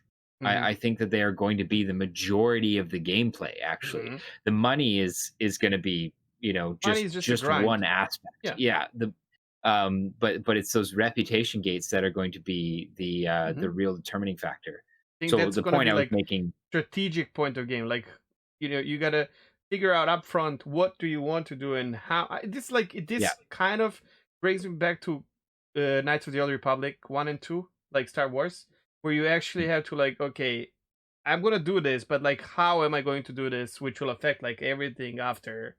Well, we have a lot of games like that nowadays, but yeah, I think I mean, and finally we have like the foundation of that, and I think oh that's one of the pillars for me. Yeah. Um, so kind of lost my train of thought. Sorry Damn about it. that. No, that's fine. Um, yeah, anyway, I guess like yeah, okay, and then just to carry on with the original topic, to kind of abandon that one. Also hacking and security networks v0 are in for the or currently being worked on and are scheduled for the first 2 quarters of this year. I I mean, still can't obviously all of imagine this how can this will change. work in the game. Like, obviously, here you're talking about like hacking and security of the ships, like player ships. I don't think hacking v0 from what I read is not going to that's a separate there's actually a separate hacking tag, if I'm not mistaken, later scheduled for later on in the game, and that's where they you can actually do more directly with a player's ship. Hmm, But initially, I think it's just probably that you could hack like a security terminal or something and not have to use a chip, for example, if you complete it's like a mini game. Um, hmm, but that in and of itself is interesting, you know, or like if you can hack your way through certain doors, like let's use this for an example, and this is a little bit imagined because we don't know how this is going sure. to play out. But like say you have a crime stat and you want to go wipe it. Well, Korea is like, yeah, that's dicey because you run into players there a lot who are bounty hunters, and it's easy for bounty hunters to get to you. Hmm, Whereas down on Hurston, that is a much easier place to kind of defend yourself when you're trying to hack down your crime stat, but you have to fight your way through a bunch of guards, so you accumulate a whole bunch more crime stat getting down in there. But if there were a way to say like hack open a back door or something so that sneaking you could kind of get down in stealthy. there, you sneak in all stealthy and then hack your crime stat away, like Okay. those are gameplay implications. And the security systems too, like this is an important foundation where basically one you get more information according to their card here. You get more information about like restricted areas, um but also you have a bet instead of having to like cheese the game and check your like chat log, for example, to see, or your comm link to see if there's anybody on your ship. You can just legitimately access like your security system. And coming later on in the year, or the card that's scheduled after that, is like a further expansion on that security system, which they've talked about a few times, which is the ability to lock doors on your ship remotely. It's the ability to assign permissions to people on your ship so they can access certain areas but not others, stuff like that. And that's all exciting. I mean, like, it has implications for down the road, but it also has implications on like just how you play this game right now. And yeah, it just makes me want to play this game more this year instead of just being like, ugh, wake me up when iCache is here. I'm definitely not So yeah, on that train with like iCache. what? I want it now, but Yeah. Oh, I made myself not think about that at all. And when it happens, it yeah. happens. I need to find other reasons to play the game. Yeah, that's almost a whole other show. Yeah. But that's kind of where I was at basically, where like without iCache, without these major pillars, I was really starting to feel like I don't want to play this game anymore because I've played it so often, and without any major changes, I'm not really interested in what this game has to offer now, which is one of the reasons I put it down and played another game. Which, let's be clear here, is healthy. It's a healthy thing to do. Like if Absolutely. go play other games That's how if this this should be game isn't played. You just absolutely, shouldn't yeah, unless you're a content creator. Like some people, but even even like board gamer and Mike and those who are like full on Star Citizen content creators are playing other games and talk about that. yeah, You're just gonna if you don't, you're gonna start hating this game. yeah. Like Or you just get burned out and not want to play it, which is kind of where I was at. But it's good that yeah, you start playing, but I really think you can like turn into a monster that just hates the whole project. Yeah, I'm never gonna get there because, like, one, I'm invested in this, and two, I stand to what I said last episode. I like this is the game that I have wanted, Mm, or at least on paper, and from the way it's been going so far. I'll be honest. Um, this is the game I've wanted since I was like 12 years old, like 10, sure. 12 years old. So like, I'm not going anywhere. I might get a little bit jaded or bored, but yeah, like I'm absolutely coming back. But yeah, anyways, that's kind of it. I just, like I said, I was just kind of like looking through the progress tracker and seeing all these little fields that didn't seem really interesting on the surface, but then when I started reading through them and seeing how they could interact with the other little things that they've Mm. been talking about, started going, And put them all in ah, one pile. It actually yeah, kind of put it seems all like in one there's pile and quite look a at lot. it and think like, yeah, like that's actually a lot there. There's actually a lot that could really change how we play this game, and that's exciting. True, true. So, I agree. I and agree. top. That's cool. All right. So yeah, we did imagine a lot of things throughout. So Yeah. I'm just gonna skip our imagination station because we are at the 2 hour thing, 2 hour already mark, and let's go to okay. Like actually, no kidding. When we started talking about what we're gonna do today, and Maso mentioned, like I was like, "What are you going to do for your zero effort science section?" And I asked him if Green he Jet. can It's explain the supposed to be gas. absolute zero. Oh, absolute zero. Sorry. Yeah, uh, that's uh, a science joke. Haha. if he I asked him if he can explain gas giants and gas clouds, like because I don't, and I'm super excited about this because and he Okay, started okay, okay, explaining. okay. But pause for a second here. I also just monologued for like a solid, I don't even know how long. Do you want to Oh, do the gossip section first and then I no, can no, that's monologue okay. some more? Because I'm gonna have a lot of Okay, questions for this. okay, And I want to okay. say like I'm gonna open it kind of because basically I look at I look at Crusader as a planet. Like I think a lot of us are spending most of our times around Crusader just because of PO is so convenient. And like you have really good, like everyone likes going to Daimar for whatever reason, and Yella is Grim Hex and all that. Yeah, So I look at this gas giant that whenever I jump to, I feel like I'm gonna hit into it. And whenever yes, I'm jumping from that point to PO, I feel like I'm gonna scratch it. yes. And it's like, oh god. And then I'm like, yeah, but it's a gas giant, whatever. And then I'm like, wait, there's gonna be a whole floating city, and then we're gonna be able to go there. Okay, so in my mind, like all the other places, I can land on and walk around. What the fuck is um how the fuck does that happen with a gas? Like this is You a don't. hole in my head. Like what are they Okay, going to okay. do?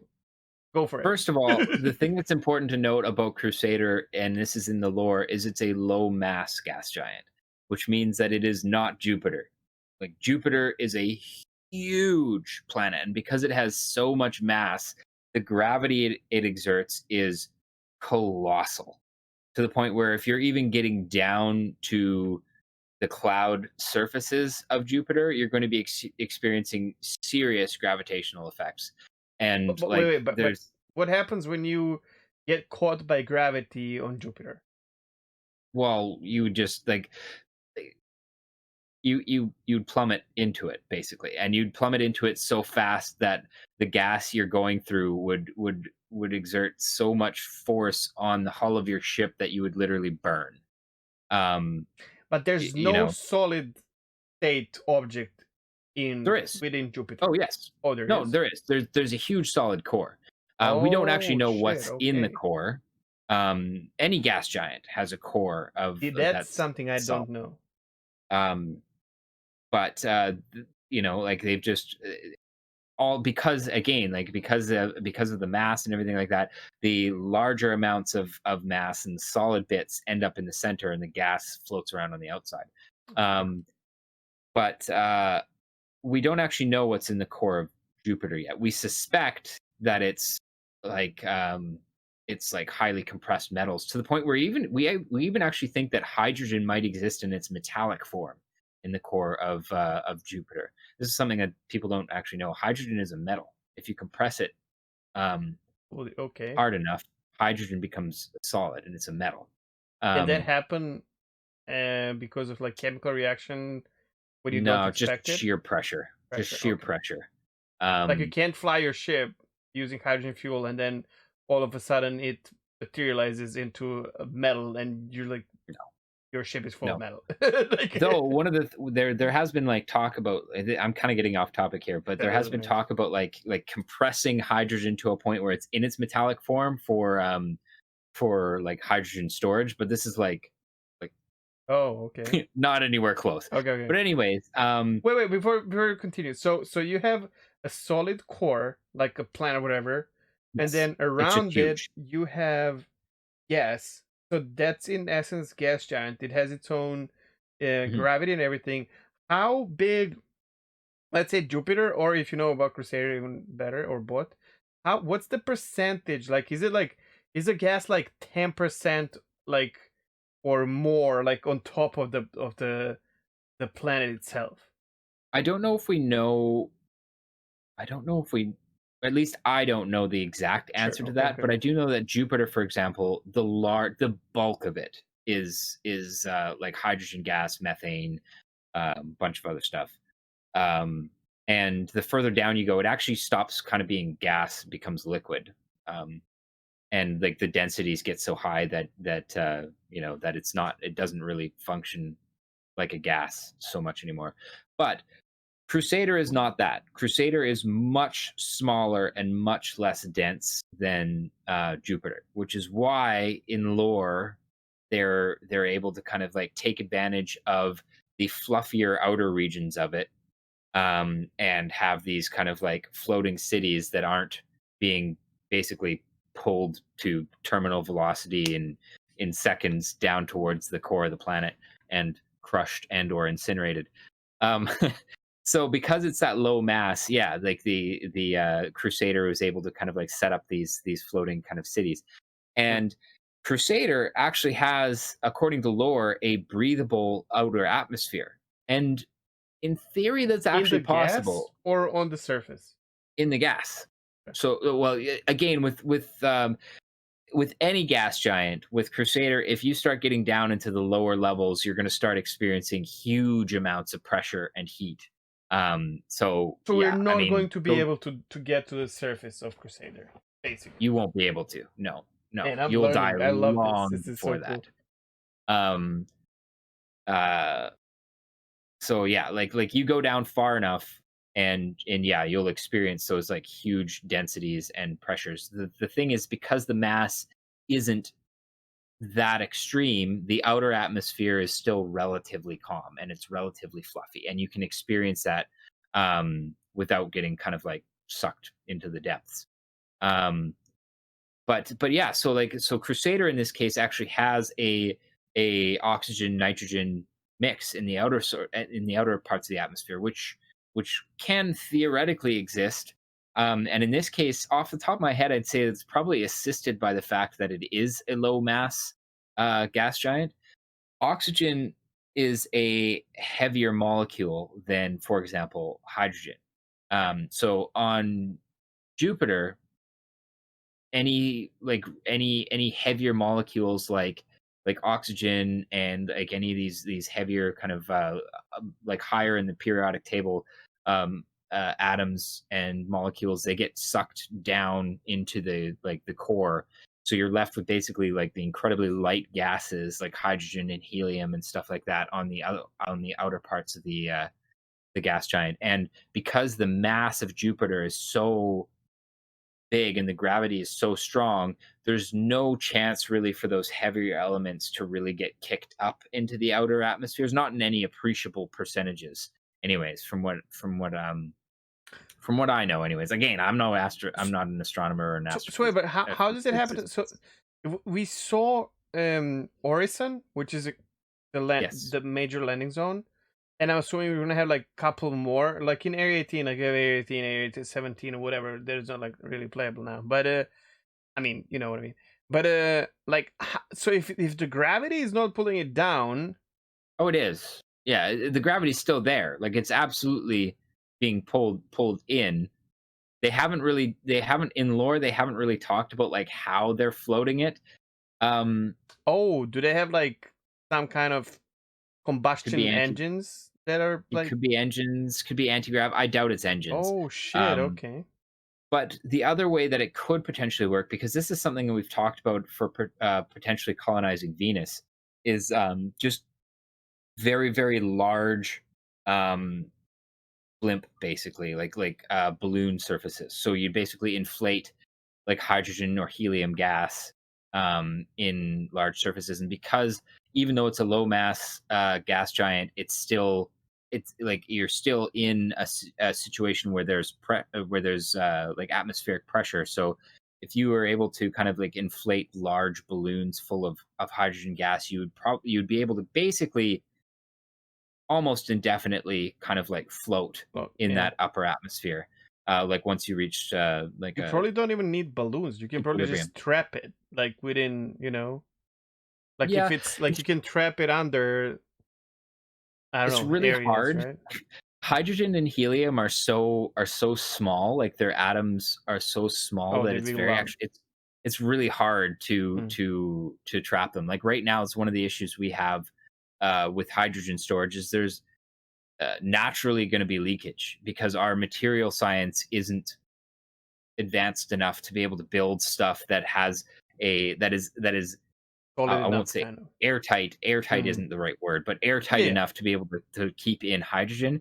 So there would have to, in the case of like Orison, if that's what they were using to float the city, they would have to have some like sort of space age kind of So, material that they were basically able to trap in large amounts of hydrogen or probably helium because it's not as flammable in an oxygen atmosphere.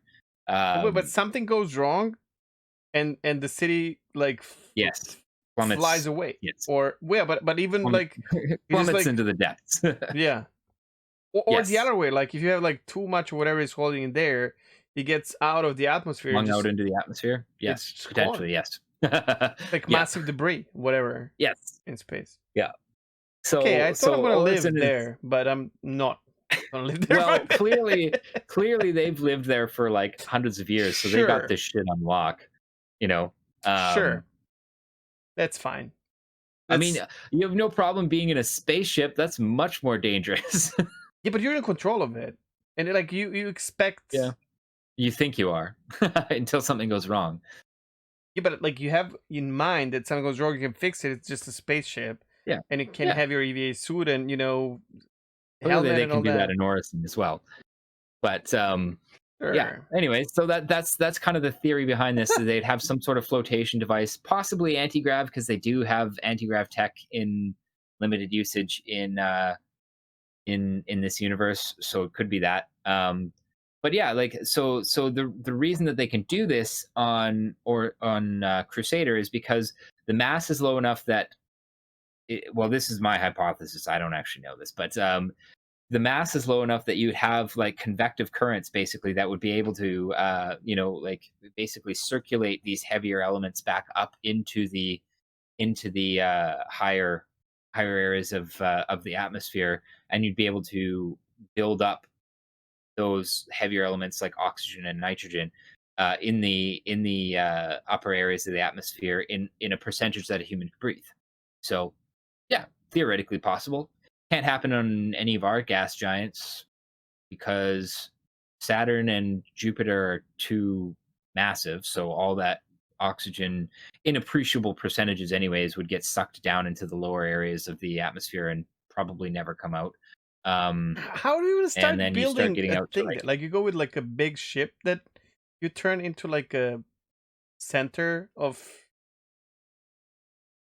how the like who the fuck came up with this idea? It's crazy. I'm wait, what? like What? Orison is a city, like it has to start somewhere. Like how do you like, right? How do you build in How the do you build? You atmosphere of have to a? like start building around a floating object or something. Yeah, yeah. Like it would have to be built probably from like the you'd have to build the flotation devices first. So that would happen via some large pioneer like ship Yeah. probably that sits there and starts like building the or possible that they're built out of atmosphere, inflated and then dropped into the atmosphere.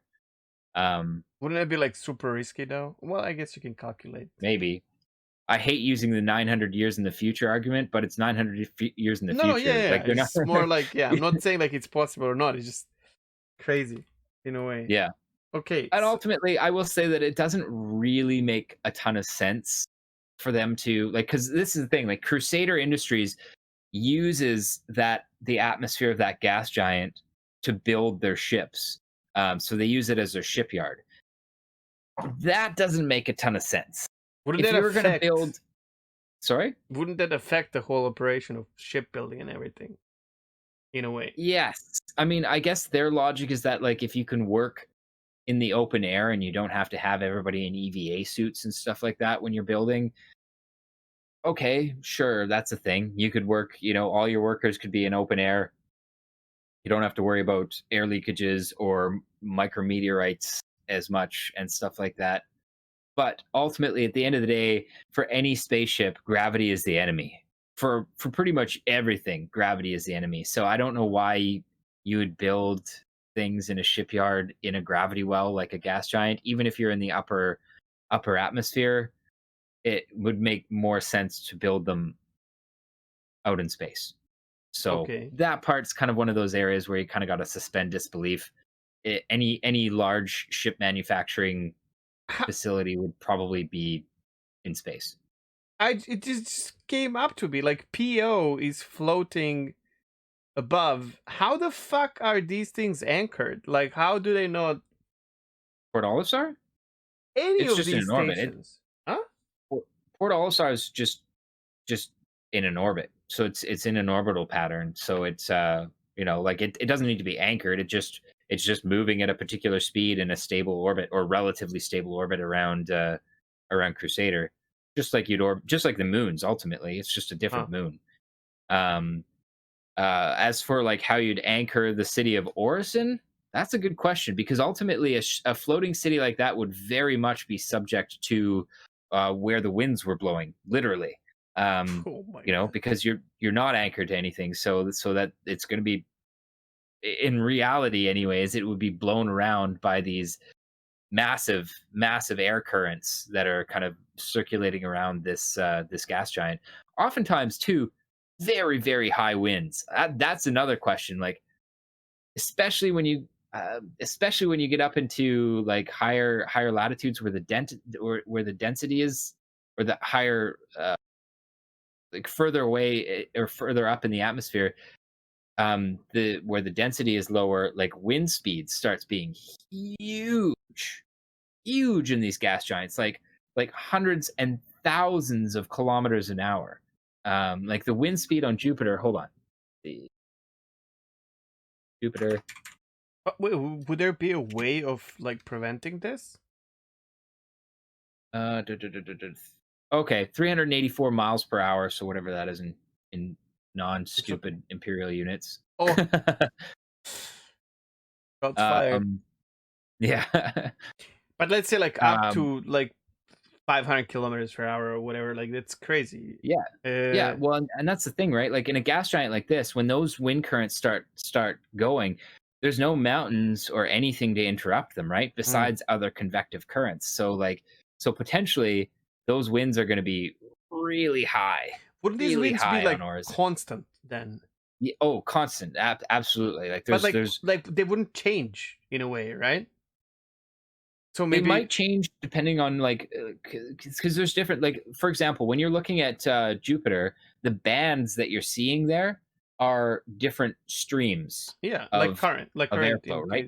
the whatever Yeah, ocean, river. so they might change a bit So if you got if you're into like a in the convective cyclone current or something. and it's like rotating you around the planet itself constantly, wouldn't it be the same as PO being rotating like a moon? Sort of, but different. Like you're not in orbit at that point. You're being pushed by convective currents. Yeah, but if Um, the mass of the whole city is so big that this wind speed would probably not really affect smaller objects on it, right? Or would it? I don't really know. I mean, I don't it know stands either. to reason that it's definitely going to those sorts of wind currents are going to affect that city, even though it's incredibly Mm, massive. Just okay. because they're constant, it's a constant force acting on that city. So they'd have to have either a some sort of active counter to that. So they'd have to have engines firing in a direction or something like that. Mhm. Um, to counteract that so that they're holding station, or it's a It's city just a that game. moves. I don't think they'll do that in the game, It's but gonna be the reasoning in the end will probably be just calm down. It's just a game, like yeah, probably probably, like. yeah, But it's nice to yeah. talk about it anyways. Like it's yeah. This was oh man, I love this. But then wait, so when I mentioned this, you mentioned Lagrange points and why the gas clouds they would not be in the gas clouds, right? Well, I mean, they would be they just wouldn't be as spectacularly dense as they are in the game. Oh. Like, and honestly, even the developers have kind of Oh yeah, this is have not the said that bash on Star yeah, Citizen because it's a game and you want it to look flashy totally. and beautiful. So Exactly, yeah, and eh, that's what the developers that's said. They're okay. like, "We realize that not every Lagrange point would have a gas cloud in it, and definitely not one that dense, but they look real pretty, Yeah, yeah, so that's good that's that." enough for me. And the reason that in theory that you'd have gas accumulating in these Lagrange points because, Lagrange points are basically, I guess to use an oceanic term, it's like slack tide. Okay. It's an area basically where the gravitational pull between massive objects like a planet and the star is 0, basically.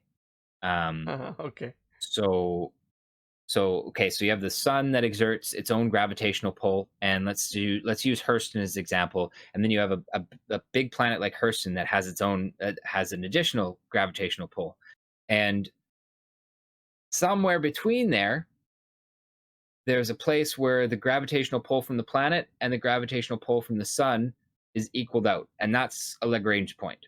So, um, and that's why when you look at them, like when you're looking at the star map, it'll say crew L1, crew L2, crew L3. Like those are the Lagrange points. Those are the places where the interaction of gravitational bodies is slack, Is and that that's why what you can have prevents them to like move closer to each other or further away? yeah, basically, yes, because Like a there's border. there's like minimal gravitational interaction, and they're not completely stable. Things still Yeah. do kind of like move in and out of them every now and then. Um, but yeah, like you do end up typically having like chunks of rock that get stuck there. Uh-huh. Dust, Which is why would you have so that's gas. basically the anchoring of the station there Yeah, on its yeah, own. yeah. Okay. That's exactly it. So the stations there can stay there in that exact spot permanently or almost permanently because they're sitting in a gravitational slack zone where So they aren't getting interacted on by other but if bodies something unless interacts with them, like let's say there's an asteroid, it can kick it out of that yep, spot, then the station would start either floating or being like pulled by one of the objects, right? yeah. Realistically, those Lagrange the L stations would have to have something like small engines or something like that To put them to like back to keep them in place. Yeah, gotcha. if there was like slight fluctuations Like some kind of in like a gravitation. GPS sort of Yeah, device basically that like puts it back if they can into its detect their coordinates. exactly. If they can detect that they're starting to move, they'd have to like actively kind of like push themselves back into there. But you have to do that a lot less than you would if you were Mm. trying to maintain like an orbit around the star or the planet itself. We actually use Earth's Lagrange points to put telescopes in. I think we've done that for a couple telescopes now. I wanted to ask you, like, would that be realistic to have like RNRs or whatever kind of stations in these places? Sure. That is Yeah. so amazing. I so for someone who just plays space games, like this is it's really cool. Like this is such a good topic. I love it. I think a lot of people don't know. Like this is, and it's so nice because And I want to let you continue with the telescopes, but like it's so nice to have No, like a parallel with what we are doing already right now, and like you have something in a game where you go there with no knowledge. Like for me, it's just a station at a random point near something, near a planet or yeah, whatever, where I can go and refuel or like something like that, like eat and sleep. But then actually knowing that it makes sense and why it's yeah. there, it's super cool. Yeah. It's because people would always be able to find it there because you always Mm. know, um, or rather, it's really easy to find, where the Lagrange point of a particular object is if you kind of know like how that works and stuff like that. But also That's stability kind of of the idea. the station itself, right? Yeah. Well, that kind of lends to it, right? Like ultimately, if a station is whipping around a star at like tens of thousands or maybe hundreds of thousands of kilometers per second, it's going to be really hard to find that station if you are just jumping into the system and are like, shit, where's the gas station?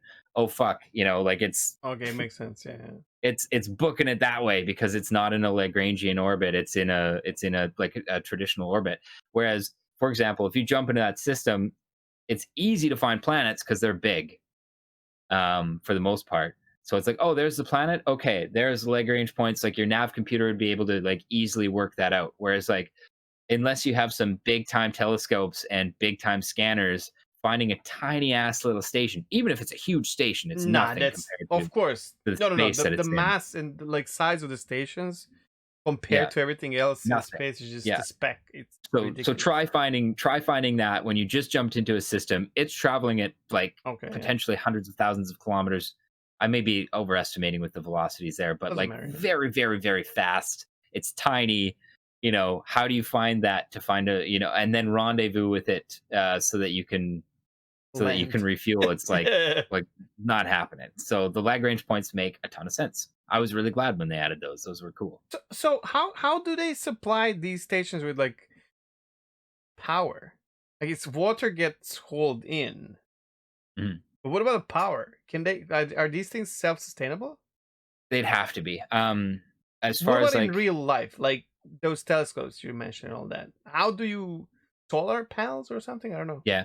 Oh, okay. Solar, sometimes they have like a nuclear generator on board, like an Oh ITG or yeah, something. okay, sure, nuclear Um, generators. That makes total sense. But also but no, PO has solar panels now that I think about it. no, those are radiators. Those aren't solar panels. Oh really?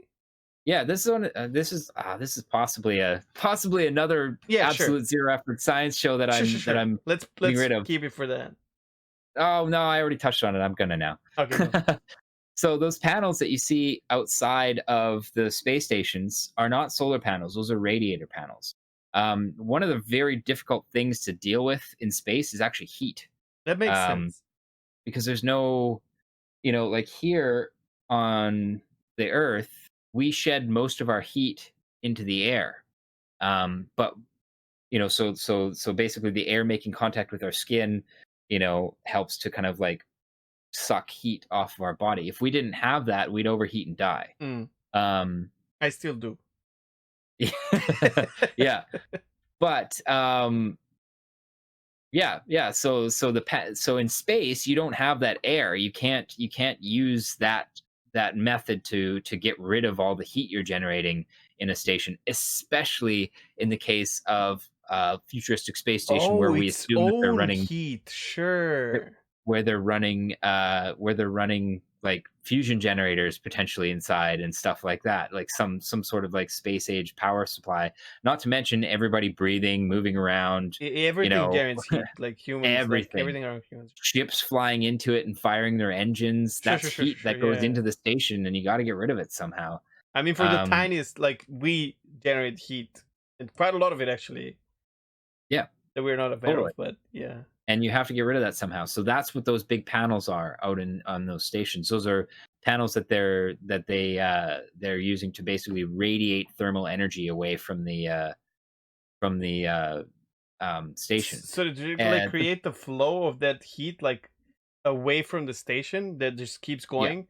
Does that yeah, affect the universe kind of space?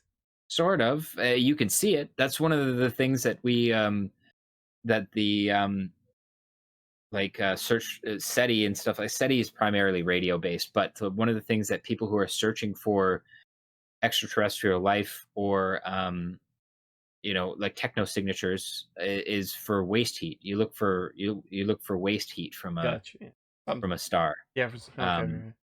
and that's where basically the thermal energy coming off the star is greater than the stars putting out. But anyways, yeah, so radiation of thermal energy is not very effective in space. Like it doesn't work very well, which is why you need these huge panels to be able to radiate away the heat. And actually, if you look at the International Space Station, it's the same thing.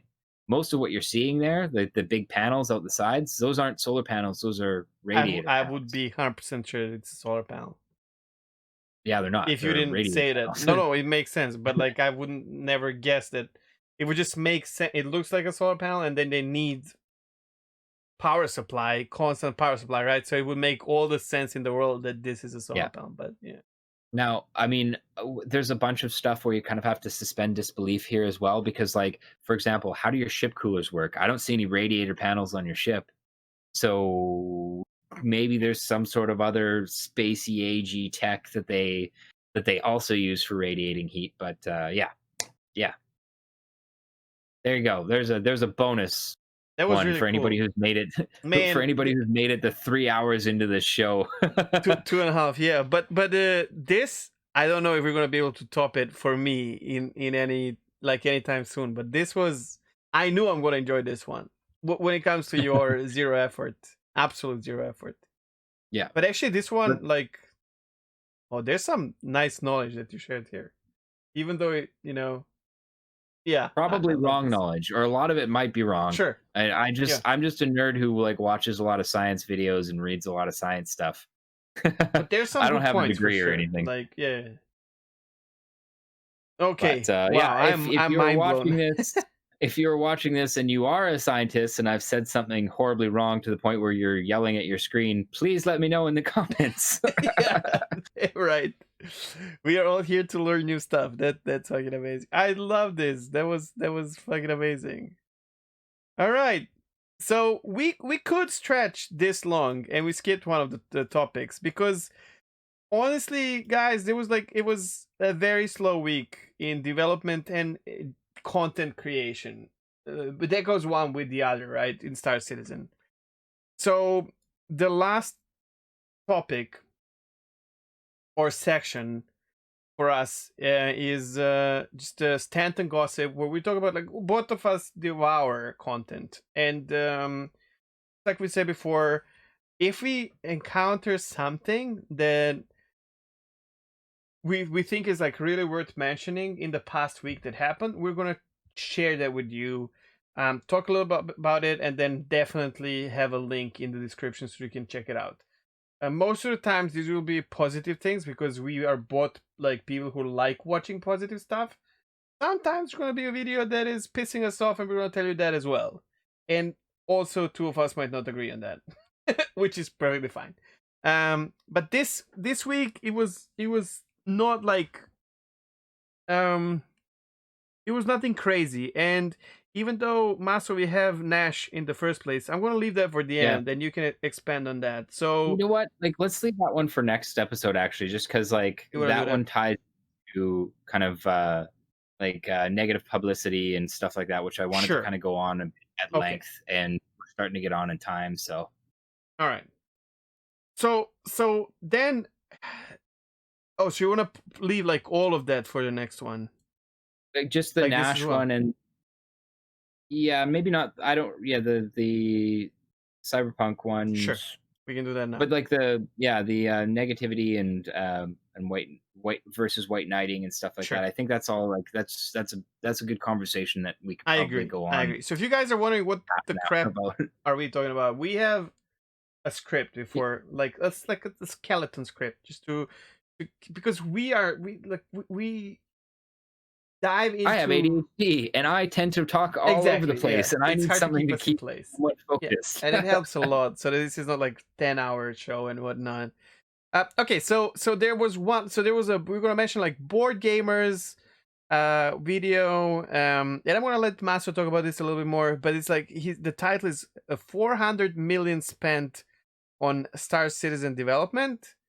Um, yeah, and just like I mean, I watched this, but I did not like pull much out of it, to be honest. The number itself is crazy to think about, and I think yeah, whenever we have like these milestones, bunch of evil people surround Star Citizen community and start talking about like us, backers being betrayed and Yeah. God knows, Sunk which just cost, like sunk yeah. cost fallacy, Here's the thing: all before we that sort start of talking about stuff. that video, just want to say I know people do this for money because negativity on YouTube, and we're going to talk about this, but that's just what makes money, right? But if you think about it this way, Star Citizen is being funded by players, and we are pumping money into it year after year, more and more. And whoever talks about Star Citizen backers being betrayed or anything like that, it's such a fucking bullshit because if whoever feels betrayed will just jump out of it. And to be honest, Yeah. overall feels for me at least around like content creation circles is really not negative, especially after like Cyberpunk Saga, which Yeah. is not that bad, but it like shows that this many years of development and money invested is not that crazy for this not to be where it's supposed to be, so or where we expect it to be. So calm your tits, and no, I don't feel betrayed or anything like that. I don't think Maso does either, and he's invested much more and he's been backing for such a long time. Well, No, just it's yeah. fine. I'm an adult, like I make my own financial decisions. And if I wasn't having fun and I didn't feel like this wasn't worth my money, I wouldn't be spending money on it. That's True. the reality of it. And I think that's the reality for a lot of people. So, Yes. so to deny the Star Citizen backers who've put, money into this game, the agency, of making their own, of making their own decisions and stuff like that, and just assuming that they're all duped or brainwashed is ridiculous, But and it's insulting, but maybe that's what they're after. I don't in know. in the Anyways, end, it's not spending your government's money that you're paying tax for. yeah, It's my not money. wasting EA's money that could go to another game or anything like that. It's yeah, it's our money, and if we don't mind it, what the fuck are you talking about? Like, just fuck off, like Yeah, stop this basically. bullshit.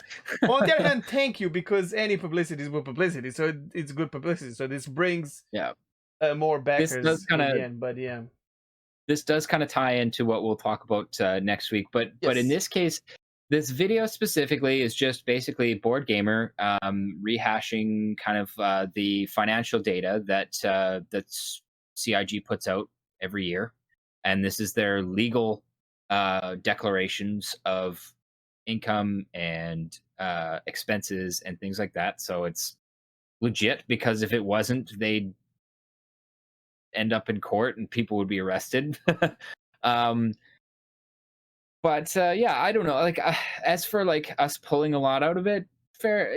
Like it was pretty dry. I'm not super into the financials, but if you are into the like financial side of things, you want to see where things are being spent. You want to see where like what their expenditures are versus their income, their investments, et cetera. This is a good video to look at because he has a bunch of like just easy to digest graphs about their expenditures and stuff like that. I thought it was worth kind of watching through, or at least listening to in the background. So yeah, if you're a money person, you like numbers and stuff like that, then this is a good one. And I think ultimately I'm glad that CIG has started doing this. Ultimately, I think in the UK, if I'm not mistaken, they are mandated by law to release their financials publicly, anyways. So, But they but also intentionally release it in the way that the backers yeah, are can aware of digest. the release and like, hey, here's what we're doing. So take a look at Yep. And I think that's important, just because again, it's just it's more transparency. As for the haters out there, I mean, I guess if you are really intent on, if you as a backer are intent on kind of defending the project when haters are kind of like getting on the financials and the expenditures, well, this is legal documentation that, that they're releasing about their financials. So there's that. I personally am just kind of, I don't see the point in trying to combat kind of people who are Mhm. arguing stuff like this. But like if you find value out of that, then this is some ammunition for you, or at least the source papers where it comes from are. But Yep. yeah, yeah, I don't know. Like that, I think that was a good one that came out this week, and But hey, yeah, speaking of board gamer though, he used to be since I started like following all the content in the game itself. Board gamer was never mentioning any leaks or anything like that, and lately, because yeah, he's avocado as well, right?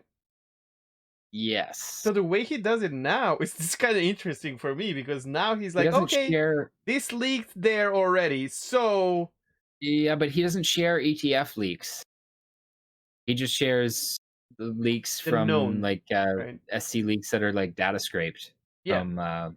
but he's not allowed to do that either, right? As avocado, or is he? I don't think that the NDA covers that. I think it's specifically with Because I know Mike avocado. wouldn't do this. Like he would be like, Well, Mike has a problem with leaks in general, which sure, is fair. yeah, yeah. I mean, I kind of do too. In well, look, I don't have a problem with leaks necessarily. I just don't see the point in them because, like, we've seen, or at least I've seen over the course of the last Many year, wrong leaks. that, like, yeah, they're so wrong in a lot of cases. Like Um, leaks in general, I just don't get the like. The problem is like squadron leaks. Sure, oh, I'm don't not. ever, but like we're Yeah, playing an open development alpha game, and I don't mind being spoiled by the leaks for that, but no, because what I is it? don't It's like trust most of it. maybe a couple months Yeah, different, and oftentimes, sometimes they're not correct or they don't show up like they said they were going to. For me, like leaks are something like if board gamers covering stuff that's coming off of the FC leaks Discord and stuff like that, it's he does have fine. sources. Like even I'll still I watch know it. people in my community who have some I just don't. source from the inside, and they're like, "Listen, don't share this, but this might happen. Here's a Mm, proof, but like keep it between us." And board gamer has this as well for sure. He's well connected. He knows people who are working for the company and whatnot. And I kind of feel like when he is that touching I don't on think a he'd share. leak, no, no, no. But if he is touching on a leak, he might have a better understanding and idea of if this leak might be true or not. You know what I mean? Maybe, Like, and just from sheer maybe. experience of covering the game for such a long time, and so piles of like information and content that he like throws out every day, it's like you get some kind of experience, I guess. But yeah, it Yeah, was just an interesting thing for me. I think that's the primary reason right there. Like if you're aiming to create daily videos, leaks are content. True. Or Not they many people can do be. that, right? It's him and Super Mac Brothers, Ryan, and I don't know, failure to report, maybe? I don't know. I don't know I don't anymore. really. Too toxic for me. But Yeah, this is what it is, I guess. yeah. Yeah, I'm not really into his content, so. Um the other video that we want to mention because something, right? Newbiefire actually made a really cool video about the paints and skins in game, which I am very excited about. Like I'd rather pay a lot of money for real money for like like paint, like really cool paint or skin, and then buy the ships in game, even in the alpha state. I don't care. Um, and it's always like a topic that I want to hear what people have to say about. And when I started playing, it was very disappointing experience for me, where I like bought Aurora pirate skin and then figured out that I can't use it, and then found and then melted it. Found an outdated video about the what's the name in your hangar thing, the console, whatever, Oh, Hollow Viewer. Holo viewer, and then I bought it again and I tried to apply it. I was like desperate to have this Jolly Roger on my Aurora. Like I just wanted it, you know. And then such a disappointment it exists, but like you can't use it. So like I just whenever I get 315 in game, it's always metallic blue with like coffee maker and whatnot. My caterpillar is white skin, whatever the new ones like the what's the name, the Microtech one. My nomad has a black and red skin. Like I like this. I think it's nice to have a different ship. Yeah. ship customization is huge. The problem I have with the skins that as they're releasing them is that they're so basic that they shouldn't be ones you pay money for. Yes. Um, the skins that we've seen so far, for the most part, are ones that you should be able to do for free at a ship customizer, where you like click primary, pick a color, click secondary, pick a color, click tertiary, pick a color, pay True. some UEC, done. That's the level of skill of skins that we've got so far. Um, And there's and footage of videos Nubifier, like yeah, in his video where it yeah, shows that basics. he kind of touches on that a bit. Um, and if I'm not mistaken, his hypothesis in the video is that um, that sort of customization is too server intensive right now, given the current server loads and the way that the things are managed. So like each little customization would basically count, from what I understand, as like a different item. Um, Whereas the way that it's done right now, where you buy a skin and then you apply the skin, that is one item, and the server doesn't have to track each individual color piece of data, um, and communicate that between the server, between you, between everybody else, etc.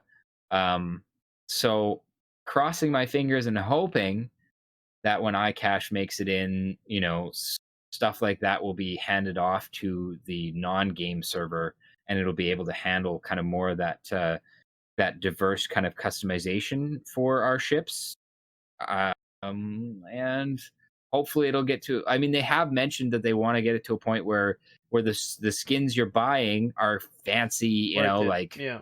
yeah, like fancy, like really done up skins, whereas like the basic color There changes will were be something some you can though. just do The with a color palette selector.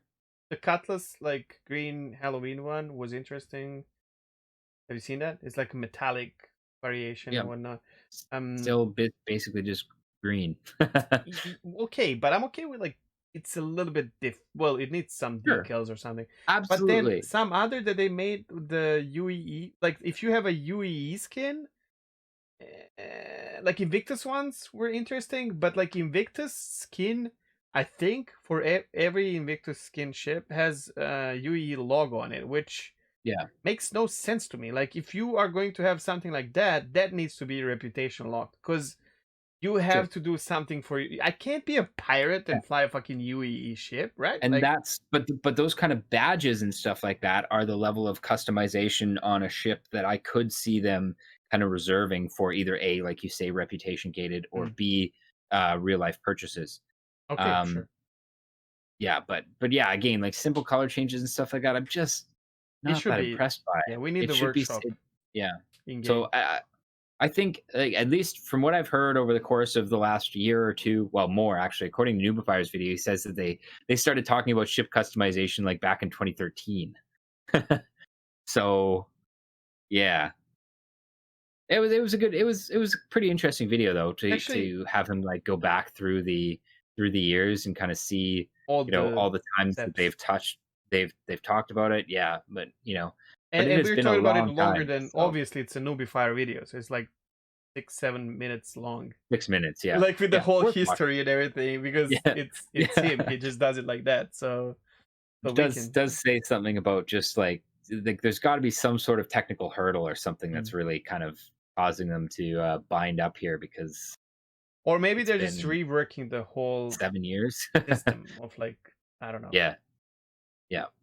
But anyways, those are the only two videos we are going to have for this episode, and obviously both links are going to be in description. And yeah, I mentioned at the beginning, I'm gonna link the Chronogenic stream, who is a brand new streamer and streams Star Citizen more and more often. But like, if you want to see that new player experience, go there, throw a follow, check him out. Yeah, it's I'm down to like you know show and tell. Like if there's someone new that I really think is worth mentioning. Yeah, that's kind of cool. Also, Well, oh, you wanna go about the content creators? There's something, yeah. So this No. was something I figured out. Let's just mention briefly. It was interesting to me because Cyberpunk 77 came out, and like 50% of YouTube content creators, and like I understand people switching on, like playing a game like that on Twitch as they're streaming, but like like Morph made a video about Cyberpunk Morphologies. Yeah, Um, which was really cool. Like, Absolutely, yeah, and it's his style and everything. But Paul started doing like lore videos. Astropop Paul started doing lore videos on Cyberpunk. Um, I can, like, there's more. Like almost every almost every content creator on YouTube that I'm following did something about Cyberpunk, and I'm like, hmm, it's kind of strange. I did not expect this. I don't think it's strange. It's a popular game right now. It's like really in the forefront of everybody's brain, Red and Dead like, Redemption was a popular game when it came out. Did yeah, any of these content creators actually do anything about it's that? not really sci-fi. Like Cyberpunk at least is Sure. still kind of like sci-fi. So, So so when Odyssey comes out for Elite Dangerous, you expect people to do the same? I bet you people like Space Tomato and them will, because they were ED players. Correct me if I'm wrong, but I yeah, don't I know if think I think a lot of I know he played I think a Halo, lot of the but people who played ED will probably do some ED videos if it's worth doing. I don't know. Again, sure. like, um, it could just be that the Odyssey expansion is kind of more of the same, but now you get to walk around on planets. And I don't know. space stations. That's what it is, basically. Yeah, But you can't. You will yeah. not be able to walk around your ship. I don't know. Like, I I'm guess gonna play ED when it comes out for sure. Again, I don't even sure. have it. I might. I don't know. If I need to kind of a change of pace, like I've heard it Yeah. gets a little bit groundy, but I heard it's Yeah. pretty satisfying at first. So It's like a loop that it very quickly it gets old, kind of. I don't know, that's in that's my fine. opinion. I don't know. Like I said, it's just never really grabbed me. But No, I had to push well, we'll see. myself. Yeah, Like, okay, stream this for a week until you figure out the game. And then when I did, it was satisfying, but yeah, it got, yeah, I don't know, a bit boring. I'm gonna be honest. And then I'm spoiled by fucking, Star Citizen and the quality of the ships. That's what it is. Like, yeah, I look at my yeah, ship and it's a toaster, and I'm like, eh, okay, bye. Like I can't. and yeah. and the and the jumps are like JPEG, and I'm like, no, I'm sorry, I tried, but I'll give Odyssey a shot. Like, why not? Fair shot, and see how it is. Yeah. It's good to I'm know. I Now I'm gonna be curious though to see how many content creators Mm, kind of do, because there are quite a few Star Citizen content creators who either came from ED mm. or like play both. So You know what else is coming out? Bethesda is making, what's the name? Um, oh, I don't know anything about it. it All should I come know is like that in the next year or two, actually. I'm gonna say a thing that may get us some hate here. Sure. Kind of, I'm kind of over Bethesda Oh, games. you're telling me? My but content creation is based on Elder Scrolls Online, and I bash it so much. Not the game necessarily as much as Bethesda money grabbing system and just disrespect towards the player base. yeah, Gross. I'm It's the just kind of, worst. yeah. Anyways, I don't know. That's a pretty good. We've done some podcasts here. This was Got to be, a long one, huh? 3 yeah. hours almost. Holy moly. Okay, and we had to cut it short. If anybody has made it to this point, Congrats. congratulations. Even if you Here's an skipped to achievement. this point. Ding! Here's an achievement. Yep. I don't know what the achievement is yet, but I'll figure it out. Figure something out, yeah. As for like, we were going to stream this one live today, but I ran into some Technical. technical issues and we weren't able to do that. So again, like, there's no live QA at the end of this, but ultimately, I think everybody be pretty much eyes bleedingly bored by this point, anyways. But at some point, we want to try to figure out getting this streamed live as well, so that we can kind of do questions and stuff like that at the end. But Sure. Listen, like the Q, if we can figure out the tech difficulties, we would structure it a little bit different. So don't, yeah, yeah, Yeah, it's wouldn't go okay. 3 hours if we're gonna do a Exactly. QA Yeah, yeah, yeah, session. for sure, for sure. Yeah, And then on the other hand, like if you are listening, and the way that we want to do QA is like as you get the question throughout the show, you will be able to watch this live on Masocast stream. You can post a question, probably using points, right? And then we will not talk about that immediately anyway. So if you post a question like fourth minute of the show, you will get the answer at the end. You don't have to stay there because the show will be on YouTube, and you can always go to YouTube, get to the end of the show, and find your questions, get your answer, like or our opinion about it, or So there's a catch up mechanic built in. You don't have to worry about that. But yeah, I'm excited about that. I want to see how that goes. Sure. That's it. You want to close this one? no, because we need to figure out how we're gonna do that like regularly. Here's the I thing. hadn't I even can thought of it. close it, but I'm not gonna ask for people to Right. do Yeah. things. Right. Right. Right. Okay. Yeah. That's right. That's right. I'm supposed to be the algorithm whore here. Like, subscribe, and all that stuff. Hammer that bell, or something. I don't know. I'm not a YouTuber. Um. Yeah. But yeah, we're gonna be trying to do these every week. So if you like it, if you like long form kind of podcasty stuff, subscribe so that you can keep tabs on us. For all the And Reddit boys. yeah, and for everybody who did, like we touched on earlier in the video, for everybody who kind of like Oh, watched massive our thank you. last one, yeah, very much So much more appreciated. It was support than I expected. Holy very crap. much more. So yeah, thank you guys. For all the Reddit Um, haters, sure, we're not a podcast. We're the YouTube oh, talk show. YouTube Okay. YouTube talk show. Yeah, I Whatever you don't want to know. call it. Maybe at some point we can upload it to SoundCloud or something. Whatever. Like, come on, Whatever. man. It's free, and we're not Yeah, monetizing it or anything. So just enjoy the free show if download you like it. download a freaking stupid phone app and strip the Yes, audio. That's please. a thing. It's a thing. It's really not that difficult. Yeah. And if you don't like Yeah, it, ask us in the description, and we're going to tell you about some other, talk shows or podcasts. Gladly. Don't worry about it. yeah, yeah. Other than that, I'm hoping to get back into streaming here pretty soon. I know Chegg, you stream pretty regularly. Every day. All of our details are, I'm assuming, in the description. Yes. Like I said, I'm just kind of busy with work right now, and I'm not really streaming, but hopefully it'll be starting up again soon. Different time zones than Chegg, if you want a little bit of overlap there. And yeah, other than that, I think that about does it. Thanks for hanging out. Thanks for listening. And yeah, bye. Good. Take care. Have fun. Stay safe and healthy. See you next week.